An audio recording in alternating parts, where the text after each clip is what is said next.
Hotel's Music City Bowl. Auburn against Wisconsin, a couple of teams that had higher aspirations, did not reach conference championships, but hoping to end the season on positive notes. Reese, I really think that this is one of those games that you find out right away in the first quarter. You look at both these teams, who's getting 4, 5, and 6 yards on first down, running the football, Mark, the physical team, the team that really wants to be there, they're going to win the game, and I think that team is Auburn. I think there's a challenge out there between these two running backs. You look at Anthony Davis from Wisconsin and Cadillac Williams from Auburn. I think that each time each player gets a big game, the other player on the other sidelines is going to tell his coach, I want the ball. I want that opportunity. All of those running backs, and then throw into the mix speed at wide receiver for Auburn, and of course Lee Evans for Wisconsin. Ought to be a great way to start your New Year's Eve day. We're going to head down to Nashville right now. What, Jimmy Leonard? Welcome to Capital One's presentation of ESPN Bowl Week. Nashville has started another tradition with the Gaylord Hotel's Music City Bowl. It's about to kick off for the 6th time. Cadillac Williams and Auburn trying to get the SEC's first win in this bowl. While Wisconsin, one of 8 Big Ten teams to play in a bowl this year, its offensive arsenal is intact in Nashville.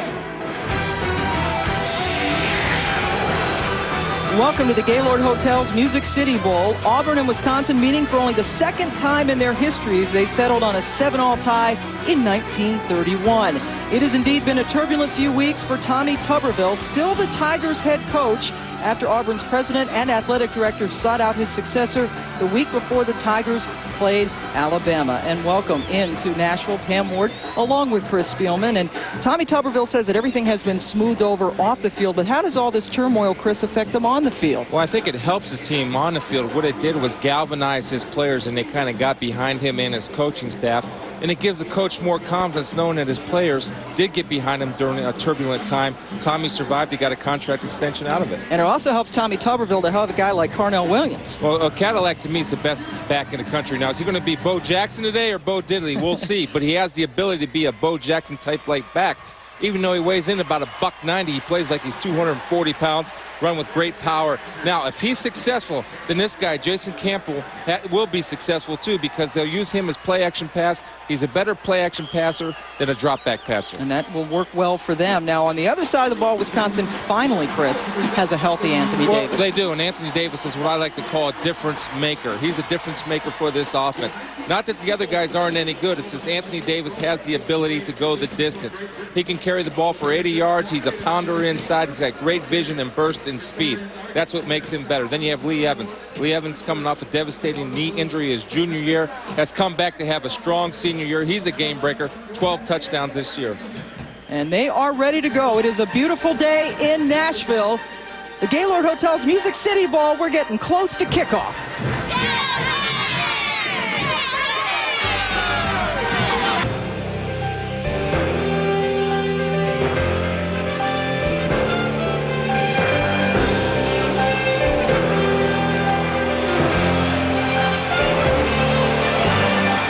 Welcome back to Nashville, where Mark Wills has just finished a rendition of the national anthem on this New Year's Eve day, the first game that we have for you on this busy football day. We have Wisconsin and Auburn, and Wisconsin takes terrific pride in this fact that only North Carolina has a longer stretch of consecutive seasons with a 1,000-yard rusher. That, however, is in jeopardy this season. We send you down for more. The third member of our team, Matt Weiner. Well, Pam, Anthony Davis was the guy to keep that streak going in 2001 and 2002. This season, an ankle injury kept him off the field for the better part of 9 games. Despite that fact, a published report suggested Davis would skip his senior season in Madison and make himself available for the NFL draft. Well, when he called for a meeting with his offensive coordinator, Brian White, Coach White was understandably nervous. Davis showed up at the office, closed the door behind him, and as White sweated, not only told him he planned on staying for his senior season, but suggested that his backup, Dwayne Smith, get the bulk of the carries today because Smith was just 144 yards shy of 1,000. The streak was that important to Davis. Well, Davis will be back. He's starting today. Badgers are thrilled to have him, not only for what he does with the football in his hands. All righty, Matt, and I think that speaks volumes, too, about Anthony Davis. Brian White quite impressed with that he would be that selfless, even though Davis is, as we alluded to, this is as healthy as he's been since week 3. He not only sprained one ankle, he sprained both ankles this season. Well, and talking to Brian about this, and talked to him at great length, that he said, Anthony, there's a reason why you're our #1 back, and your obligation, I'm glad you're worried about the record, but the obligation is to win the football team. And the reason why you're Anthony Davis and here at Wisconsin and the best back at Wisconsin is because you give us the best chance to win the football games. He's a great player, and I'm looking forward, Pam, to seeing him play at full speed against a great Auburn defense. He really does have something that Smith doesn't have, a burst once he hits that hole. Barry Alvarez could win his 100th game today at Wisconsin. He is already the winningest coach in the history of that school. He has 3 Big Ten titles, 3 Rose Bowl wins under his belt. Well, also was his birthday yesterday. Yeah, it is. And I wished him happy birthday. Said, don't worry about it. But the 7-1 bowl record's outstanding. That's incredible. Shows me he knows how to handle bowl preparation. And in fact, if he does win, he will tie John Robinson for the highest bowl game winning percentage in history.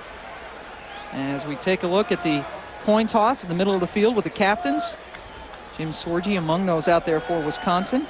Jim Sorgi obviously had his injury problems this year with a knee, and of course the incident at against Ohio State when he was choked.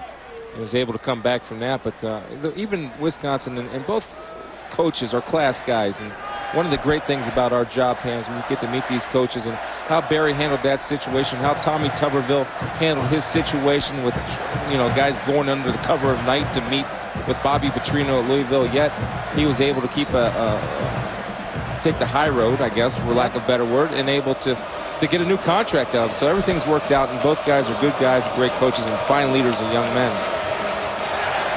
We are just moments away from the kickoff. We have an ACC officiating crew. Jack Childress is the referee. Another look at Tommy Tuberville in his 5th year at Auburn. Was at Ole Miss before he came to the Plains. This is the 3rd time in Auburn's history they've been to 4 straight bowls, and they won the Capital One Bowl over Penn State on New Year's Day of 2003. Make no mistake, that win over Alabama helped Coach Tuberville. They got it when he needed it in the Iron Bowl. Let's take a look all time in bowl games. These 2 teams, again, have only met once back in 1931. SEC leading the Big Ten 26-13. Wisconsin looking for its first win against the SEC in a bowl game. Well, it's important for both teams to get off to a fast start, Pam, and especially Wisconsin has lost 4 out of the last 5. They need to come out and throw a punch and let Auburn know that they're a physical football team, because make no mistake about it, Auburn will come out and hit you early. Auburn has a terrific defense, a great linebacking core. We will see the Wisconsin defense first. Wisconsin won the toss, and as Barry Alvarez seems to always do, he deferred, and Auburn has decided to receive the football. Let's take a look at the comparisons for these teams, offense versus defense. And again, that Auburn defense is just stout, as you would say. Yeah, very stout. And that 16.5 is strong, and a 95.5, especially in college football. You hold a team under 100 yards, you're playing pretty good darn defense. Now, what Wisconsin needs to do is, I wouldn't be surprised to see if they get Lee Evans involved early. Not worry about let Anthony Davis get in the flow, but loosen up the defense of Auburn. Get Lee Evans involved, because he is a game breaker. Auburn, in fact, has the 6th best total defense of any team in Division 1A. Well, we will see Auburn with the football first. It is a beautiful day in Nashville. Temperatures expected to be upwards of 60 degrees. The sun is shining on this New Year's Day. And this is the first time that Wisconsin has ever played a football game in the state of Tennessee. Rather surprising for a program this old, as we get a look at Scott Campbell getting ready to kick off, the senior from Clemson, South Carolina. They got the Cadillac man deep. I'd kick it away from the Cadillac man. Devin Aromashadu is the other guy back there. He is number 1, Cadillac number 24. We are underway in the Gaylord Hotels Music City Bowl. It's the Cadillac from the 10. And Carnell Williams is stopped down just short of the 30-yard line. And that is where Auburn will start. Quarterback Jason Campbell has the highest completion percentage in Auburn history. He's coming off a career-best game against Alabama to close out the regular season in the Iron Bowl. They had a good game when they needed it most. You know, Cadillac Williams can throw the football now. He hasn't thrown a pass all year, but we watched him in practice. He can go ahead and deliver it. In fact, nobody other than a quarterback has thrown a pass for Auburn this year. Cadillac looking to throw, and he does it. He has his man wide open. The first down to Jarris McIntyre, their leading receiver. That's a great call by Hugh Nall, the offensive coordinator, Pam. And it's a great call because Cadillac is a guy that you think about run, but he has the athletic ability. It makes the old Y.A. Tittle jump pass. I love the Y.A. Tittle jump pass, but it sucks Wisconsin's defense has got there ready to come, ready to hit somebody. And Cadillac did a great job. Jimmy Leonard did a good job, by the way, of staying home and saving the touchdown. That was a 19-yard gain. McIntyre all by himself in the secondary, all the way up to the 49-yard line of Auburn. Campbell on the option, has Cadillac, but decides to hold on to it. 2 plays and 2 first downs for Auburn. We've already seen Carnell Cadillac Williams throw a pass, and Chris, you think he might be the best running back in the country. He had a career-high 204 yards against Alabama. First-team All-SEC right guard Monrico Crittenden making his 26th straight start today on that solid offensive line for Auburn. And in fact, was not a first down. They marked Campbell just short, so it's 2nd and 1 for the Tigers. 3 receivers as one goes in motion. That's Silas Daniels in motion left. Campbell zipping it out to Daniels, and he does catch it for the first down as he is stopped at the Wisconsin 35-yard line. Jim Leonard already has 3 tackles. Well, it's bad when your free safety has 3 tackles already. He's playing a soft coverage, and Jason Campbell on the 3-step drop delivers the ball on time. Daniels did a good job of pushing the route up the field, running a little hitch. Jimmy Leonard got a little late break on the football. Daniels, a junior from Jacksonville, Florida, had 21 catches and a touchdown, 20 catches and 1 touchdown coming into today. First down for the Tigers. Williams gets a huge hole on the right side, and he picks up another 5 yards for Auburn. Take a look now at the Wisconsin defense that had been thinned out by injury at the defensive end slot. Joe Thomas, a converted offensive lineman, playing his first ever defensive end spot, and he's starting today. Good linebackers, including playmaker Alex Lewis. He plays on the inside today. Lamar Watkins, his 2nd start of the year. And Jimmy Leonard, a lot of tackles already, led the Big Ten in interceptions for the 2nd straight season. He's also a very talented punt returner for the Badgers. 2nd and 5 as Campbell looks on top. Pressure is abated as he throws it towards Ben Obamanu, and that falls incomplete. Well, they're able to throw the ball. Now what Auburn likes to do is they want to get their play-action game going. And right there, play action was open. It was well protected, but Jason just sailed the ball. And sometimes when your adrenaline gets going, you're going to overthrow. He had a bomb wide open. He just got to deliver the football. That's a big 3rd down for Wisconsin. And they got to play a little, looks like to me they're going to play a little man-to-man and bring some pressure. They don't want to be passive. Wisconsin showing blitz. Daniels in motion on 3rd and 5. Oh, a little movement. Jarris McIntyre moved early from his left slot position, and Auburn's going to go back 5 yards. A little bit anxious. Well, a lot of times when you see blitz, sometimes you see offensive linemen get nervous and get goosed or jumped or whatever you want to say. False start by the offense, 5-yard penalty. It's still 3rd down. It's a case with the wide receiver right there. See, he sees that tight press coverage. He wants to get off and get going. He comes off shimmy, shaking, and bacon. And he's trying to get back. You're not a defender. You're not allowed to go back. Once you move, it's over. Throw the flag. Shimmy shake, not good before the whistle. No, before the whistle, snap. good. Right. And the red line that you will see today is the line of scrimmage. The yellow line is always the first down line that they are striving to reach. So now 3rd and 10 after the penalty. Here comes pressure. Campbell avoids it and now throws it away towards the sideline as there was good coverage downfield. That was Jonathan Welsh in hot pursuit of Campbell. Well, Jonathan Welsh got a great jump on the football. You're going to watch him right here. Watch Jonathan. He gets a great jump on the ball. He beats McIntyre out of the snap. See, he's not even out of his stance. And there's Jonathan Welsh, but he goes for the headshot. Go for the body shot. You have him. Jason Campbell, nice job avoiding, making good decision to toss the ball as a souvenir to Bucky the Badger. I think Bucky made a good catch over there. Yeah, did he? Is he buffed or is he? No mascots are allowed to lift weights anymore, it seems. Except Sparty. Yeah, Sparty's huge. At least Bucky has a big neck.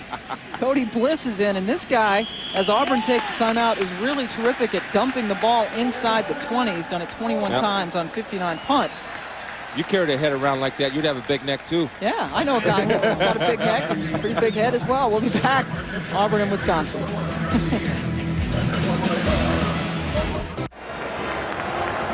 Welcome back to the Gaylord Hotel's Music City Bowl. Pam Ward and Chris Spielman and Matt Weiner joining you from Nashville. Auburn with a good drive, stalled at its 35. Cody Bliss in for the punt. Jim Leonard, a terrific punt returner, stays away from it. And Bliss, does he do it again? Oh, a touchback. Calling a touchback. Boy, that was close. And Bliss is great at getting punts, nailing them inside the 20, but that one just trickled in, and now the Auburn fans realize it and react. And it's his poor job by Rogers right here. He's got to get in front of that football. He can't be on the side of the ball. He's got to put his body between the ball and the goal line. He's on the side of it. That ball takes crazy hops. You want to use your body as the backstop. Take a look at it. See, that to me, that's questionable call. Questionable call. Now Bliss is in Bliss right now, but then he's going to get out of Bliss as soon as he calls the referee. Made a questionable call on where to mark that football. That was Carlos Rogers, and it did appear from that replay anyway that the ball trickled out on the right side of the pylon, which meant it should have been marked out at the 1, but instead it's a touchback. So looks like an early break here for Wisconsin. And Anthony Davis is indeed in the backfield, finally healthy. After spraining both of his ankles, AD gets the first carry, and he doesn't get much. Maybe a couple of yards. Spencer Johnson making the stop. Jim Sorgi starting his final game for Wisconsin. The senior's been pronounced healthy after a concussion knocked him out of the Badgers' last regular season game against Iowa. Got hurt in the second quarter, and he doesn't really have much of a remembrance of much else there. So Sorgi is in as the senior. He has 4 receivers, Chris. Yeah, Jim could be either really, really good or he could miss badly. See if he's on early on the first pass, and he completes it to Brandon Williams, a sophomore from St. Louis. We'll also see Brandon on the defensive side of the ball as well. Anthony Davis, hampered by those 2 ankle injuries, and looking for Lee Evans, number 3, a spectacular senior season after missing last year with a knee injury. Center Donovan Raiola leads the line that fuels an offense that averages over 400 yards a game. Donovan, the leader, as a first-year starter at center. I like Donovan. He plays with a little nasty streak. Yeah, likes to talk out there, too. That's all right. Backs it up. 3rd and 5 now. Lee Evans right here, number 1 target. Georgie looking that way, going up top, and he overthrows Darren Charles, who seemed to cut off his route. A little miscommunication there. Junior Rosegreen was the closest guy to the football. Yeah, that was a miscommunication, and Darren Charles was wrong because Sorgi's pointing him to go to the post, and then Charles, you just saw him come off the field giving it the old chest point, meaning, my bad, my bad. And if you're playing a good opponent like Auburn, you don't want to have mental errors, especially early on. So now another Hawaiian. R.J. Morse is in, the junior punter, averaging about 41 yards a punt this season.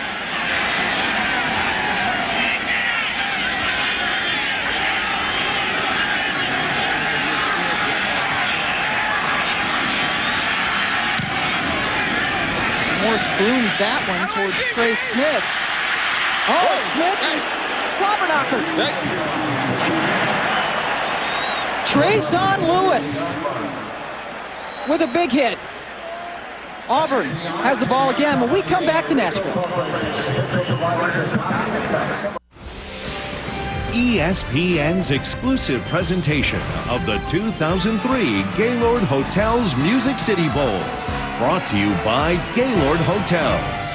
Accommodations provided by Gaylord Opryland Resort and Convention Center, Nashville. By Bridgestone Tires, the exclusive tire of the Music City Bowl. And by City Identity Theft Solutions. Free help getting your life back. That's using your card wisely. Terrific field position for Auburn. Its second possession as they start from the 49-yard line. Their own 49 with 5 receivers. Jason Campbell goes underneath. Good snatch there by Silas Daniels. Daniels picking up 7. Let's go back to that punt. Chris, take it away. Well, the one thing you talk about is the poor tackling going on in college football, and this is not an example of it. It's an example of fine tackling because Reese Davis, he did come with bad intentions. He took the man down. He 1-stepped and wrapped, 2 steps and squeezed, kept his head up, put his helmet and face mask on the guy's chin, and decleated him. Awesome football, clean football, the way it should be done. That was Trayson Lewis. We had a penalty on that last play, the completion to Daniels. Back by the offense. That's a 10-yard penalty from the end of the run. Repeat first down. Block in the back there. As that, again, the Atlantic Coast Conference with the officiating crew. But Trayson Lewis got a rise out of Chris for the first time today. Man. That was pretty nice. Huh? Well, you got a slobber knocker out of you. That's tough to do. Yeah, see, I'm picking something You up. got high today. standards, high standards. So with the penalty, it's now 1st and 14. Because the penalty was assessed after the completion of the play. With that shove in the back, Cadillac Williams gets stopped by Scott Starks, but Parnell gets about 8. Now Auburn is a very different team. When it wins, they play really well. Boy, when they lose, they just don't score. They don't do a whole lot of everything. And the turnover differential, Chris, we see that a lot. Yeah, this is big, and I tell you what else is big right there, the 45% on 3rd down percentage, and that means you're keeping the ball. Now they've had field position this game so far. They're playing on the short field. They need to come away with something here. If you're going to keep playing on the short field, you'd like to get rewarded for it. They started this drive at their own 49, 2nd and 7. Campbell zips it. Oh, that was a dangerous pass. Olomanu was there. Silas Daniels was there. So were a bunch of Badgers. It's a good read by Wisconsin. I'll tell you, a guy that made a nice play was Lamar Watkins coming from his outside linebacker spot, getting in the throwing lane. And Jason's got to make good decisions now. He gets in trouble when he tries to force the ball. Take what's there. If it's not there, you throw it a grounder. Throw it at the guy's feet. Don't let the defense get an opportunity to pick one off. But a great read by Kevin Cosgrove, defensive coordinator. Boy, and another penalty, Chris, against Auburn. Looks like a personal foul against the Tigers.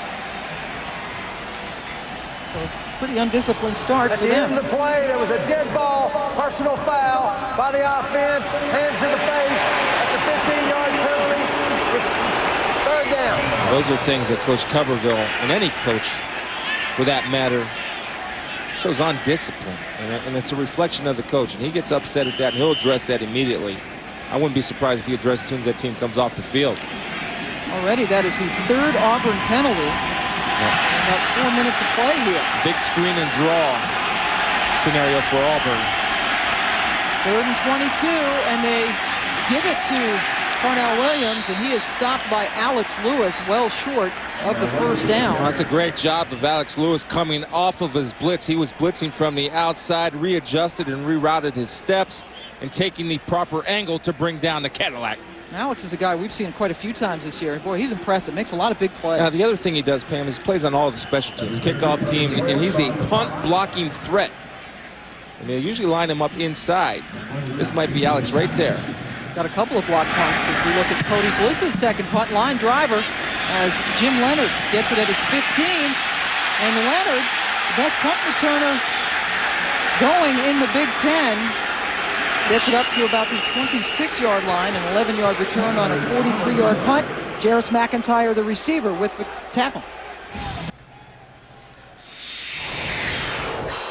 And we wish you all happy holidays as well as we join you from Nashville. A scoreless game so far between Auburn and Wisconsin. The Badgers now getting the ball for the 2nd time in this game. Both teams well represented by their fans here, too, in Nashville. Davis gets the handoff and motors forward for about a 5-yard gain. And on to number 28, Anthony Davis.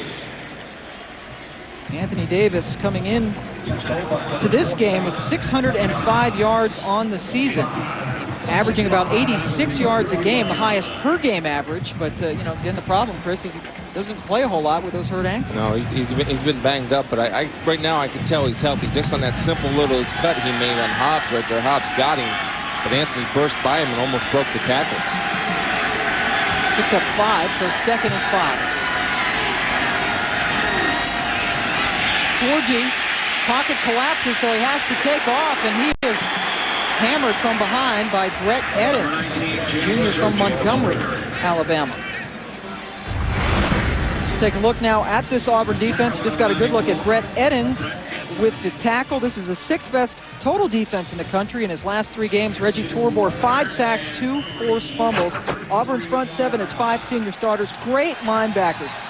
Carlos Dansby on some All-American teams. Dontarius Thomas, Travis Williams, all 3 of them are very talented. Will Herring, freshman All-SEC this year, had an interception in the Iron Bowl against Alabama and earns a start again today.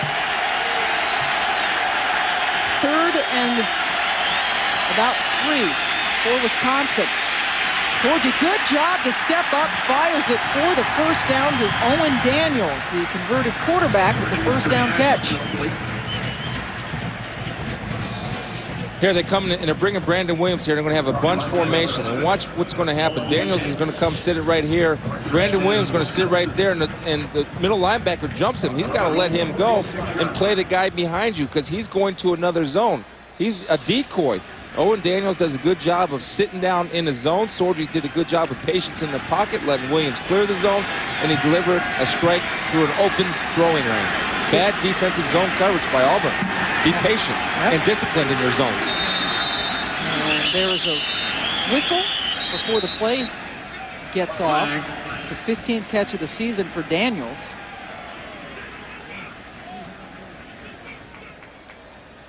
Brian White, the offensive coordinator, told us by the offense, that's a 5-yard penalty. It's still first down. Coming into this game, they were going to do a lot of bunch formations, and that's zone beaters, and you want to get people guessing and trying to screw them up in their drops. Use the opportunity during all the bowl preparations, as he wants to stack his receivers. As Chris said, use different motions and try to kind of almost experiment, look ahead toward things maybe they can use next season. Well, the only way they're able to do that is because of the preparation time is for practice. When you go to a bowl game, you have 3 or 4 weeks to work on things. After the delay, 1st and 15, that's Evans in motion, and he gets the handoff. And Lee Evans, look at that speed. Evans, the wide receiver, picking up a first down. Now give a high 5 to Anthony Davis, who threw the key block to spring Lee Evans. And we're talking about Lee coming off. Watch, Anthony Davis will come in your picture right here. There's a good block. Anthony Davis kicking somebody out. Lee Evans coming off of that knee injury shows no signs of knee bothered him, and he's really exploded back for his senior season where he had 12 touchdowns. That's his 2nd carry of the season. He had 1 carry for 7 yards during the regular year. And Evans is a guy we had a chance to visit with earlier in the season. And boy, the coaches love him. They're going to miss him next year, both as a player and a person. As Anthony Davis goes down in the backfield, Spencer Johnson. Great penetration as we send you down to Matt Weiner.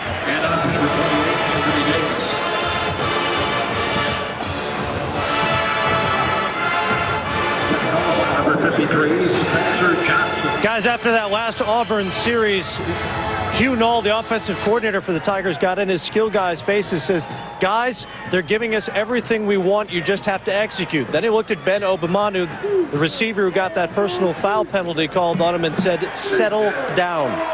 Yeah, he's right. And you can't have 15-yard penalties, especially when you get the ball on the 50-yard line and just kill their field position. Now Wisconsin's on the short field.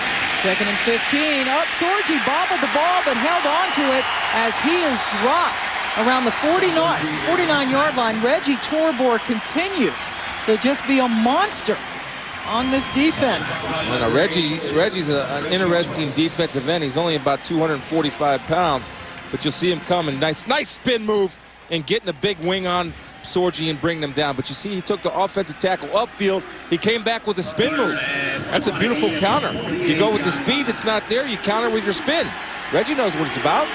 Now 6 sacks in his last 4 games. And that's his 8th sack of the season. the tour board as Wisconsin's going backwards here now. 3rd and 20. Yeah, there's Reggie right there now. He's excited. He might get another one. He's on Morgan Davis. Sorgi gets hit. The ball sails. Jonathan Orr in the vicinity, but he was double covered. Sorgi's gotten hit hard a couple of times. Yeah, DeMarco McNeil brought it. Now, see, they're getting a little anxious now. The big fellas are getting mad at each other. Another flag. Yeah, the flags everywhere. But the big fellas are getting off each other, and there's going to be 15-yarders. But watch McNeil come in, and he knows how to tackle. See that head up right through the chest of Sorgi? Sorgi's a tough guy. He's taking some shots. Now, look, Morgan Davis has got to stick up for his quarterback. I don't blame him for that. And DeMarco's getting in there. That's okay. They're starting to let it go now. They're not playing passive. Everybody's getting aggressive. But Morgan Davis, if the guy's getting on your quarterback, you as the offensive line got to go get it. Sportsmanlike conduct call against Auburn. Yeah. You know, you're surprised that wasn't offsetting, but the referee saw something that maybe McNeil did. And maybe Morgan Davis. Like I said, offensive linemen have to protect their quarterbacks. That was a dead ball foul or unsportsmanlike by the defense. It's a 15-yard penalty. It is now 4th down. Well, that's 2 personal fouls and unsportsmanlike conducts against Auburn. One that killed a drive for him, and another one that kept a drive alive for Wisconsin. You see the penalties mounting up. False start, a block in the back, a personal foul, and this unsportsmanlike conduct penalty. But fortunately, it was 4th and forever for Wisconsin, and they don't get the first down. 4th and 20, so they got to punt it. Now they got a guy with the ball boys out there. He wants in the game. Usually he'll give the ball to the official. He say this game's on ESPN. Yeah. So R.J. Moore says that's Trey Smith back for Auburn at his 10. Trey Smith, back deep for Auburn.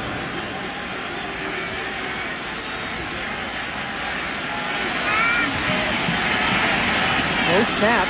Good job by Morris to pick it up and get it off. Smith, fair catch, and he gets it in his tracks at the 10-yard line. And that is where Auburn will start again. Still scoreless in Nashville. We'll be back.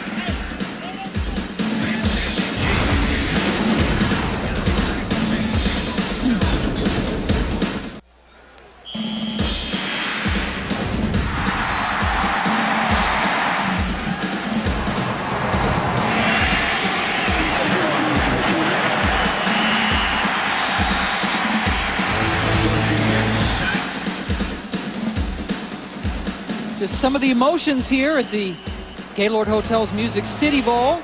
Cadillac Williams with his fans. What do you think, Chris? Maybe good time for Auburn to start giving him the ball again. Well, you need to get him the ball. And he gets it right away. Breaks away from the pack, and Jeff Mack makes the tackle. That's a 7-yard gain for Cornell. Capital One Bowl Week continues tomorrow on ESPN, 11 a.m. Eastern Time. 2 of the top 17 teams in the country meet. Kirk Ferentz in Iowa take on Chris Leak in Florida. That's New Year's Day. Coverage begins with College Game Day, built by Home Depot at 9:30 a.m. Eastern Time. All part of Capital One Bowl Week on ESPN and ESPN2. For more information, log on to ESPN.com. That one should be a fun watch.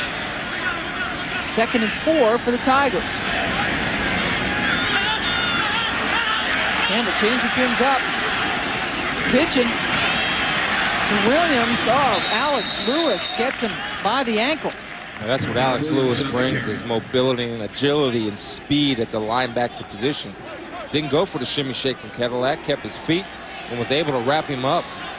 That's Alex Lewis right here. On the snap of the ball, Campbell audibilized to the option. He does a good job of beating the block of the offensive lineman running underneath. Good position and wrapping Cadillac up short of the first down. See Lewis, first team All Big Ten according to the coaches, second team by the media. Now 3rd and 1 for Auburn, and they go right back to the Cadillac, and he lunges forward, and I don't think he got it. All depending on the spot. Jeff Mack again in on the tackle. Yeah, what's happening, Pam, is that Wisconsin's getting great penetration by Jason Jefferson and Taj Hawthorne. They're screwing things up and freeing linebackers up, and the linebackers are making good solid hits in the hole. They're right on the yellow line. Yep. Well, I mean, that yellow line's usually pretty accurate. And Taj Hawthorne again, and You see Jason Jefferson, those big guys do free up you linebacker types to make big plays sometimes, and they're just a little bit short. Wow. Got to punt it. So 4th and just a couple of inches. Remember, they're just over the 20-yard line. Well, there's keeping their offense out there, Chris. 2 things to be aware of. Now, in a huddle as a linebacker, you tell those big fellas, watch the hard count. Look at the football. Then get low. If you got a 6'4" quarterback, he's lanky enough usually where he can reach the ball over the top, so you need a topper. And Auburn has gone on 4th down quite a bit this year. 13 of 20. This is 4th and inches. And Campbell sneaks it. So Jason Campbell trying to get it by himself, and this is going to be really close. Well, they're going to get him to see what his spot is. Now, Jason didn't go in there overly aggressive, and he put the ball into his chest. He had the ability just to reach it over. He'll get the 1st down. You see those guys will jump, then bring the ball back, and usually they get the mark on that. And he did get the mark. That was close. That was close. Well, Jason came in there kind of soft, and Auburn does a good job. See that the big fellas, the big white pants are lower than the big red and white pants. They were able to get just enough knockback on the defensive line to allow Jason to get the 1st down. And that is one interesting call. Wouldn't you say, from the 20-yard line, you go for it, and they barely get it. Keep this drive alive. Dean Hall, the offensive coordinator, under some heat. Boy, nothing doing that time for Carnell Williams. He loses yardage. Robert Brooks, who got the start at safety today, coming up to make the stop. Well, Kevin Cosgrove is a smart coach, and he's a common sense coach. So he's bringing Jimmy Leonard and Brooks up, and they're playing 8 and 9 guys in the box. It's tough to run. You don't have enough hats to block hats. There's Cos. I said, if they're going to beat us, they got to beat us throwing the football. Cosgrove in his 14th season. He was saying, obviously, the Cadillac Williams about as good a running back as they will see this year, but that time his guy stopped him for a 2-yard loss. Campbell with time over the middle, and he completes it to Jarris McIntyre, but McIntyre maybe about a yard or so over the original line of scrimmage. That's what I'm talking about when you play zone defense as a linebacker. You give up the 3- and 4- or 5-yard route. Then you get a good break on the football, and you eliminate the yak yards by taking the proper angle and making good open field tackles. Right now, Cos is doing what he wants to do. He's taking away the run. He's playing zone behind it. Tough to give up big plays. Auburn 0 for 3 so far on 3rd downs. This is a 3rd and 8. Pressure coming. Campbell zips it, and boy, that was a triple layer of defenders. It was tipped by Robert Brooks, looking again for Jarris McIntyre. Well, they're playing great. They're playing great coverage. They played man-to-man there. Now watch the pressure, though. The pressure's going to come from the inside and up the middle on the snap of the ball. See, they're playing man-to-man coverage. See how everybody's on a guy? If that's the old saying, if he goes to the bathroom, you go with him. And they play a little zone underneath it. They have a guy in an open area. They're playing a zone right here. Great defense right here. Good technique. It's LaVon Rowan. Yeah, LaVon does a good job. Let him play a little bit. It's a bowl game. And we see Cody Bliss for the 3rd time, his 3rd punt of this quarter. Jimmy Leonard says, I want no part of that. Takes a nice Auburn roll. And Wisconsin will take over from around its 32-yard line. Full day of Capital One Bowl Week continues with 3 more games today on ESPN and ESPN2. Great. 3:30 Eastern Time, you have the Mountain West champion Utah Utes taking on Conference USA champ Southern Miss in the AXA Liberty Bowl. 7:30 Eastern on ESPN, Arkansas and Missouri in the Mainstay Independence Bowl. And at 10:30 Eastern on ESPN2, Colorado State and Boston College in the Diamond Walnut San Francisco Bowl. All part of Capital One Bowl Week on ESPN and ESPN2. For more information, log on to ESPN.com. Dwayne Smith is now checked in to the Wisconsin backfield. Using for pass protection. Sorgi, nowhere to go. He unloads it to Matt Bernstein, his fullback. Bernstein able to separate from the defender and pick up 8. This is where you got to know that if you're an Auburn defender, you have to know the personnel of what you're playing against. You don't leave your coverage on Bernstein because Sorgi's not going to hurt you running the football. Sorgi will hurt you by buying time, but he has great awareness. Bernstein let his man go. Then watch Bernstein. See, he's going to come up here and block. He's going to sit and check down. He knows he has a man right there, and Dansby leaves him. Dansby's got to stay with him because he already had a man pressuring Sorgi. Stay with your coverage before you go and make a play on a quarterback, especially when it doesn't run. Picked up 8 yards on that play. Bernstein, the big fullback, he was mostly for blocking, and nothing doing there for Dwayne Smith. As he is bottled up, 3rd and 2 coming up. I'll tell you, I love the way these two teams play defense. Their front sevens are nasty. I mean, they get off blocks, they fight you, they bite you, they crawl. In a good way, not illegal way, but they get it done. And it's a battle going on in there in the trenches. If you're a fan of physical football, watch the interior lines for both teams play. They're getting after it. The Auburn defense, the numbers speak for themselves. Among the best in the country. They gave up 22 touchdowns all season. There's that bunch formation again right there. That's what they were successful last time doing. 3rd and 3. Sorgi zips it. Brandon Williams with his first catch right near the first down marker. Yeah, the thing I like about that is Brandon Williams knows where the stakes are, Pam. He takes the route to the stakes, a yard over the stakes. But here's Brandon. Now watch him. He's going to get past the yellow line. He doesn't even have the benefit of the yellow line, but he gets past it. Then he falls forward just to make sure he has the first down. But that's great field awareness and knowing where you are on the football field. Needed 3, and he got 3 yards. Brandon, the second leading receiver this season behind Lee Evans, with 43 catches. Also got his first career interception against Michigan State. They've used him as an extra defensive back. They've been pinned out by some injuries there. Very talented two-way player. Evans in motion. He already has 1 carry, make it 2. He's going to throw it back to Sorgi, but Sorgi is covered. So Evans takes off and pays for it. Carlos Dansby found him.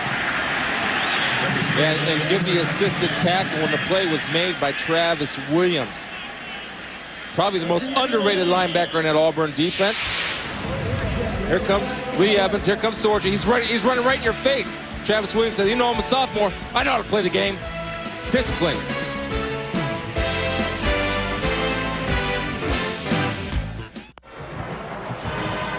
Welcome back to the Gaylord Hotel's Music City Bowl, the Wisconsin Fans Bowl. We had a ton of them in our hotel.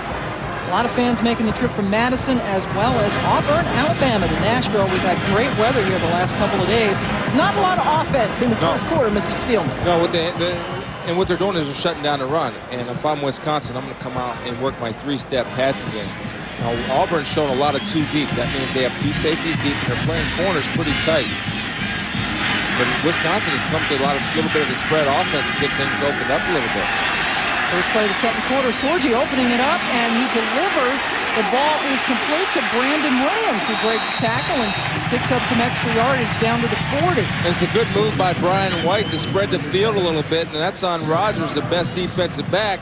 And Sorgi will step into the pocket, and he delivers the ball before Daniels is out of his cut. Then Rogers comes up, and of course he doesn't wrap up because he doesn't understand it's 1 step and wrap, 2 steps and squeeze. That's a problem with defensive backs. They think they just out there to cover. No, wrap him up. But the timing of the route was outstanding, and the timing of the delivery of the throw was outstanding. Check that on out. time. Yeah, it was Darren Charles actually with the catch. His first catch, good for a first down and 16 yards. Oh, no contact. They let him play on. Oh, there's the flag. Auburn with 4 penalties in the first quarter. Check out this one. Actually, at the end of the first quarter, we had offsetting personal fouls against Auburn and Wisconsin, so no effect, but this ACC officiating crew has been busy. Free play. Offsides by the defense. That's a 5-yard penalty. Repeat first down. 5 penalties now against Tommy Tuberville's guys. So now 1st and 5 from the 37 for Wisconsin. Still looking for our first score. Wisconsin averaging 28 points a game this season. Auburn only giving up about 16.5 a game. 1st and 5. Handoff to Smith. And Dwayne Smith, who came in 144 yards short of 1,000 yards, picks up 4. You know, if you're Auburn and you see Lee Evans and Brandon Williams leave the field, you better start thinking run. And right there, Wisconsin came with a little bit of a power running game. They had 3 lead blockers to try to get something going on the ground. Now they're coming in with their pass package because Daniels, Brandon Williams, and Lee Evans are back into the game, and that's usually their pass package because Daniels is the receiving tight end as opposed to the blocking tight end. And they don't throw a lot to their tight ends, that's for sure. Tony Piccioti and Jason Posiak, the true tight ends, have just 2 catches between them all year. Sorgi, time, looking for Evans, and he floats it to him, and Evans can't bring it in. Boy, there was terrific coverage downfield by Carlos Rogers. 2 points to make right here. It's a great throw by Sorgi. A good coverage job by Rogers. But watch Lee Evans. He's going to push and run the post. And Rogers does a good job of making up. But look at Lee Evans use his body to shield Rogers. And watch the left arm of Carlos Rogers. Get in there and, yeah, punch it out.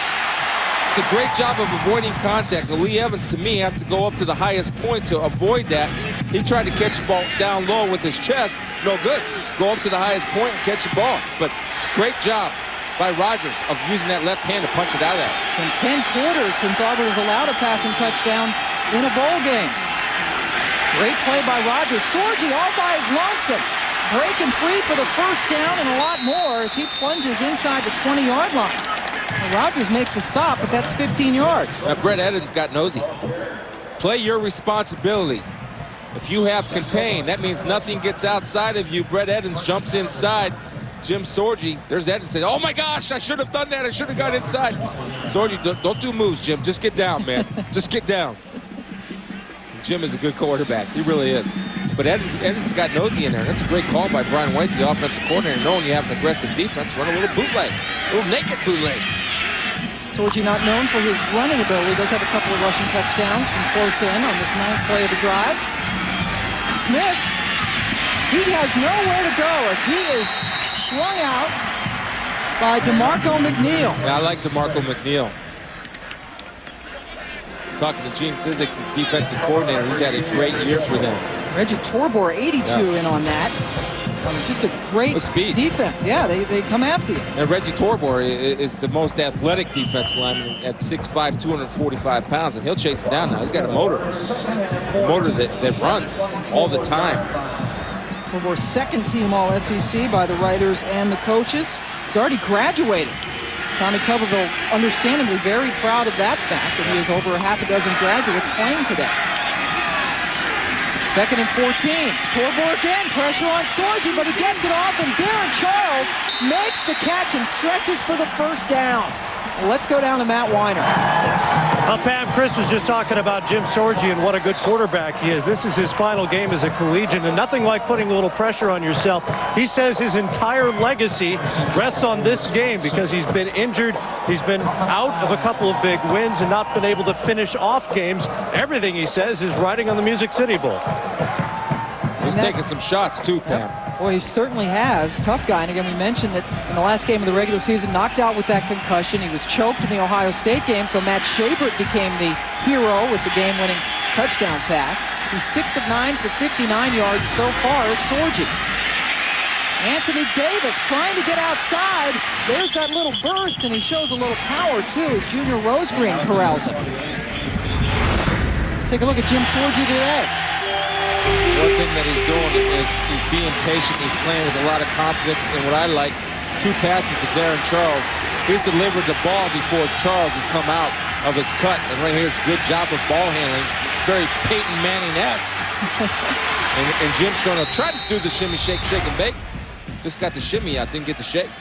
Good enough for that 15 yards. Yes, it was. Good job. As seeing his career rankings, he is right up there. Nobody more efficient with the football. And remember, this is his first year as a starter. Had to sit behind Brooks Bollinger. Was 0-5 as a starter heading into this season. Up, here comes the pressure, and down goes Sorgi. DeMarco McNeil, 6th sack of the season. Yeah, DeMarco McNeil like a pit bull down there. He gets after it, but what they try to do, Pam, is they run the bunch formation. Look at Owen Daniels. He wants to do the same thing where they completed a first down. That time, Auburn defended the bunch route. They took the high route away. They took the low route away and allowed DeMarco to swim. Raiola did a good job of coming with a kind of a running back move. He set him to one side. Look, bam, good quick, send a quick swim, then the finish. That's how you rush the passer. Big fella making a move. I don't want to cheat you, DeMarco. That's your 7th sack of the season. No, I wouldn't want to cheat him. No. That was number 7.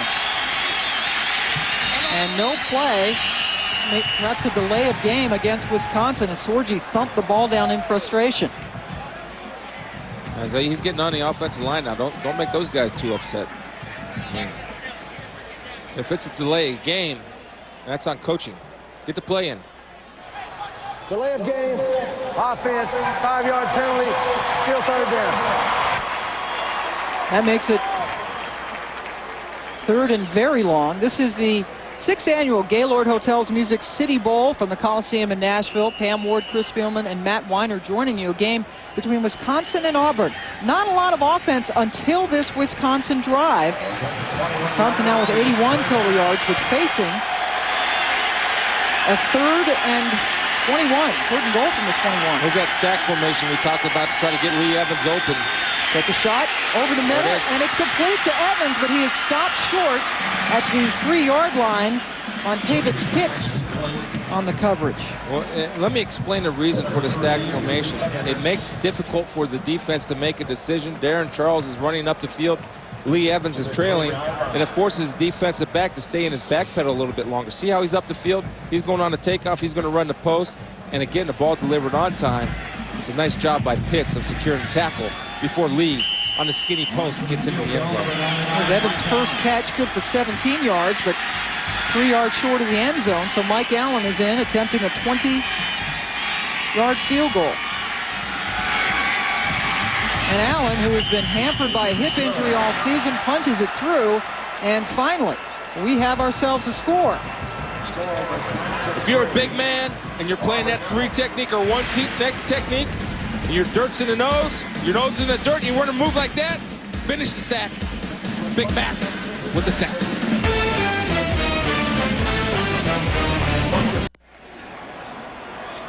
Jim Sorgi just leading his team to the first score of this game, a field goal, but he's been hit quite a bit in this game, and they're checking him out on the sidelines. Yeah, Carlos Dansby's going to come in here and whack him pretty good. He's taking a lot of hits. And what they have is they have a little game here. 2 guys go out, he comes around. It's a little 3-man game. Cleared the way for him, and boy, he took a shot. Carlos Dansby is a fine football player.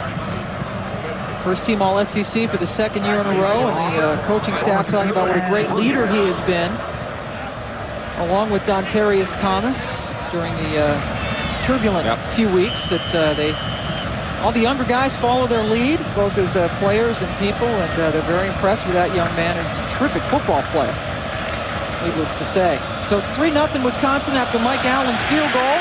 Scott Campbell, the kickoff guy. Devin Aromashodu with the... And Aromashodu just gets hit down at the 20-yard line. That's where Auburn takes over. No matter which team you think is #1, the only place to catch BCS games is on ABC. New Year's Day, 4:30 Eastern, the most talked about bowl championship series ever starts as USC looks to prove they're #1 as they take on Michigan in the Rose Bowl presented by Citi. Check that out tomorrow on ABC. Also on ESPN Radio, where my esteemed partner will be the analyst. Yeah. Looking forward to that one. I'm looking forward to this one and that one. I was talking about Matt, not you. Oh, okay. No, Matt Weiner will be on the sidelines. Oh, You, right. Chris Spielman, will be the analyst with Mike Tirico out in Pasadena, hopping a plane as soon as we finish here in Nashville. In a comfortable seat, no doubt. 1st and 10 here for Auburn. Campbell again swapping things up at the line. Boy, Wisconsin showing that they're coming, and here they come. And they hand it off. And a great move. Ronnie Brown gets away and keeps on motoring. Boy, they can't tackle him. Ronnie Brown all the way out to the 49-yard line. Well, first of all, it's a great job of Jason Campbell recognizing you have 11 people up on the line of scrimmage. And look at the whole Wisconsin defense running that way. And Brown, showing great patience, is off to the races. And he knows that if you've got 11 people up there in a pursuing defense like Wisconsin, if he can get to the cutback lane, which he did, and he's excited to play and said, hey, I know Cadillac's good, but I can do some damage. And Ronnie Brown, great patience, a nice burst getting out of that mess.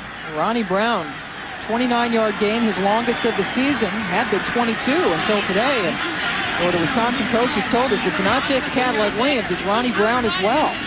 Brown had a great year last year because remember Cadillac got hurt. And that pass is complete to the fullback, Brandon Johnson. And the big guy gets it down to the 35, 16 more yards for Auburn. Speaking of last year, the Capital One Bowl against Penn State.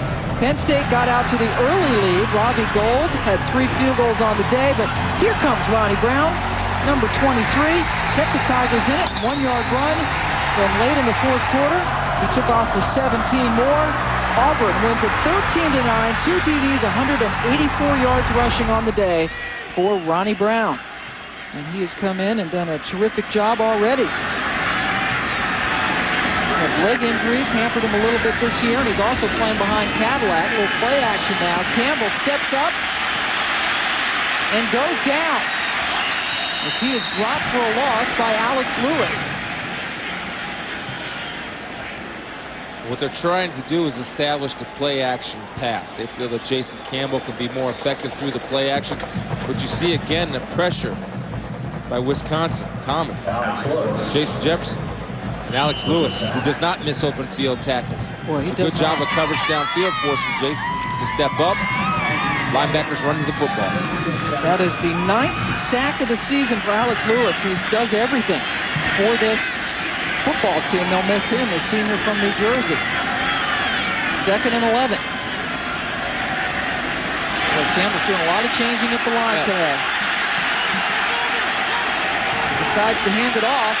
Cornell Williams back in, and the Cadillac motors down to the 22. So this storied and kind of vaunted Auburn rushing offense getting in gear. Well, Jason Campbell's doing a good job of recognizing where the bubble is and on the defensive line. And here's what I talked about in the open about Cadillac Williams, 190 pounds, but he's running through people. And look, he just keeps his legs fighting and clawing and scratching, and he always has forward lean and always falls forward. But again, Jason Campbell recognizing where the weakness of the defense is, putting his team, his offense in a position to make a play. Cadillac stays in there. Remember, this is his first bowl game. Actually, Ronnie Brown now is the running back, but it matters not because Campbell keeps it himself, and he picks up 9. Good call. Good call by Hugh Null. Now, they have the speed option. There's about 20 different options, but this is one of them called the speed option, where there's no fake or no counter steps by the quarterback. Takes a snap, attacks the line of scrimmage, and he's reading the defensive end or the outside linebacker. Decision whether to run and throw. Decided to run it, and it ended up being a good decision for a gain of 9. Jason Campbell, 8th player in Auburn history to throw for over 2,000 yards in a season. He's showing us he can pass as well. 2nd and short. Give it to Ronnie Brown, and he is stacked up short of the first down. In fact, looks like he lost a yard. Good penetration by Jeff Mack, and Jeff Mack does a good job filling the hole. And that time, Jason Campbell, if he had the ability to audibilize, did not, and ran right into the teeth of the Wisconsin defense. Jeff Mack, captain of this team, a senior, right in Madison. His dad was a wide receiver for Wisconsin from 1972 through 74. Now, I come back to the play pen with Brandon Johnson, and they didn't get the misdirection with Brandon Johnson sneaking out into the flat, the fullback. He's a big one, too. Auburn 0 for 4 on first downs. They give it instead to Brown, and he, following the big fullback, picks up the first down, got 6. Well, it's a good initial push by the offensive line of Auburn, stopping any type of penetration. So Brown has full speed hitting the line of scrimmage and able to get yardage with his power running. And Brandon Johnson, the fullback, did a good job of lead blocking right there. And the coaches give him basically the most valuable player award because they say without him and his blocking, Auburn's running game wouldn't be what it is. All starts up front with the big guys. 1st and goal for Auburn, just inside the 10-yard line. Brown bursting and just pummeling close. Picks up about 6 on that first down carry. Ronnie Brown last year ran for over 1,000 yards, 2nd team All-SEC, and had to take somewhat of a back seat this year now with a healthy Cadillac Williams. Well, it's winning. They're winning up on the offensive line. Auburn trying to reverse this, Chris. They have not won a game when the opponent scores first this season. And they're down, but only 3-0. 3 tight ends in now for Auburn on 2nd and goal. Brown is stopped short, just short of the goal line. A big Antaj Hawthorne among the Big pants for Wisconsin in on the stop. Yeah, the pad level of the offensive line is what's winning this football game right now as far as driving the ball. Watch the pad level of these guys. Everybody, their pads are lower than Wisconsin's pad right there. See, you're getting the defensive line. Hawthorne's getting pushed out of there. It's a great job of Crittenden, and they're creating space and knocking them off the ball because they're playing lower. Football is a game of leverage. 3rd and goal from the 1. Ronnie Brown stretches for the goal line, and he is in for the touchdown. Auburn on the board.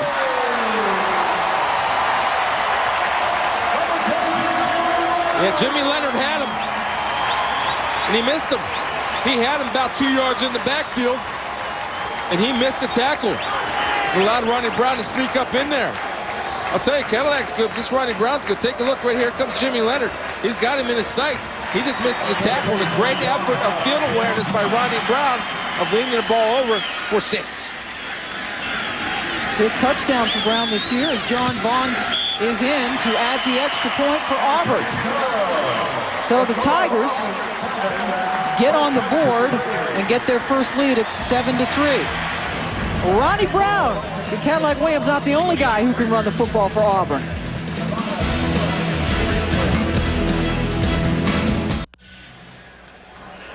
Ronnie Brown scoring his 4th touchdown on the ground this season, capping off a 79-yard drive. He had 43 yards on the ground in that drive for Auburn, 29 of them on one play. And Auburn has taken the lead at 7-3 here at the Gaylord Hotel's Music City Bowl. They've also taken the one up on the physical battle. That was a physical drive where they pretty much beat up Wisconsin up front. Now you see how Wisconsin responds. Kept it on the ground, and they were able to score. Philip Yost with the kickoff. And it was taken by Brandon Williams, and Williams, nice little burst, gets it up to the 26-yard line. Junior Rosegreen making the stop for Auburn. Jim Sorgi has been hit a lot, but he's okay and is coming out to lead Wisconsin. They try to get the lead back. The city paper, Alkaline ESPN's exclusive presentation of the 2003 Gaylord Hotels Music City Bowl. Brought to you by Gaylord Hotels. Accommodations provided by Gaylord Opryland Resort and Convention Center, Nashville. By City Identity Theft Solutions. Free help getting your life back. That's using your card wisely. And by Mazda. There's a soul of a sports car in everything we make. Welcome back to Nashville on a very sunny and pleasant New Year's Eve day. Auburn with a 5-minute and 7-second drive and 79 yards. They have the lead on Ronnie Brown's touchdown run. We'll see how Wisconsin responds. Anthony Davis is in the backfield, little play action.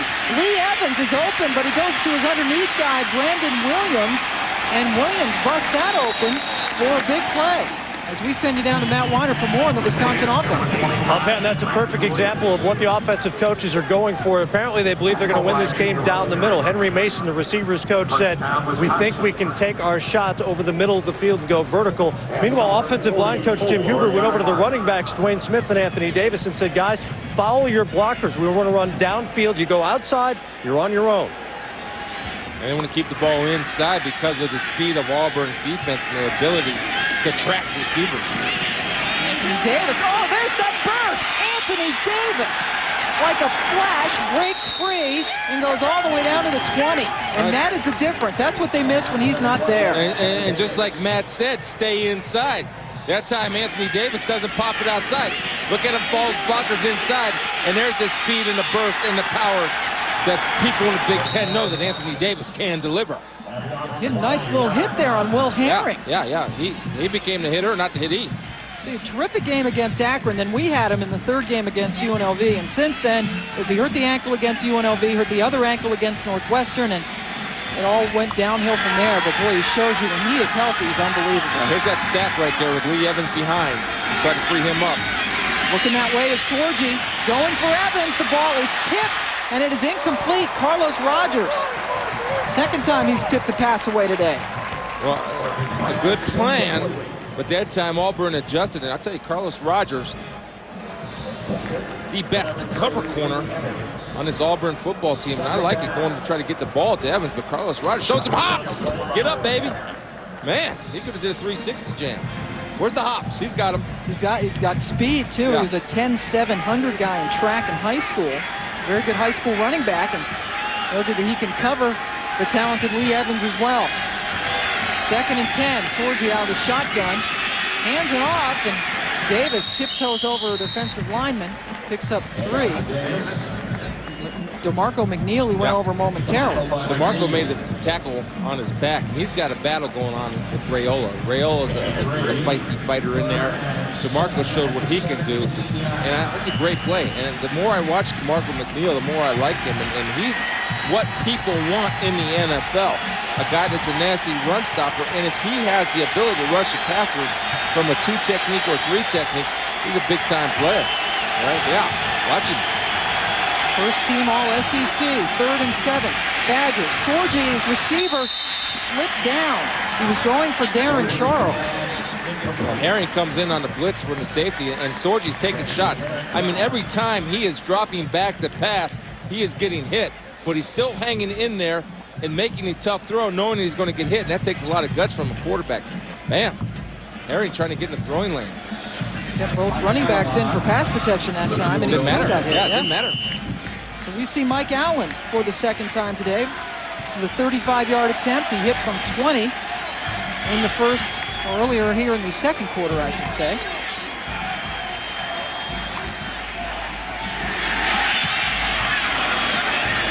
And Allen splits the uprights. Mike 2 for 2 on field goals. Wisconsin still trails Auburn now 7-6. So Jim Sorgi hanging in there. Barry Alvarez's team only down by a point.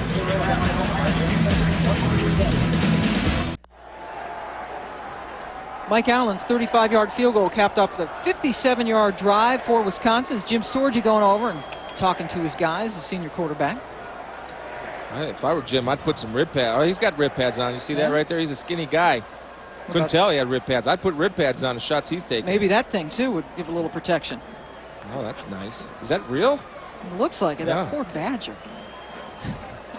That's a delicacy in some areas of Wisconsin. Oh, yeah? Oh, I think. Especially if you hit it on the road, huh? Yes. A lot of Wisconsin Badger fans love their football up there and have been greeted with a nice, tough, physical football game. Chris Spielman loves this. Yeah, this is great football. It's not one spread offense, no. Run up and hit somebody. Yeah, that's what we're seeing, yeah. All right, Cornell Williams, Cadillac with the kickoff return. Oh, there's a couple of pads popping, but he gets away from the tackle.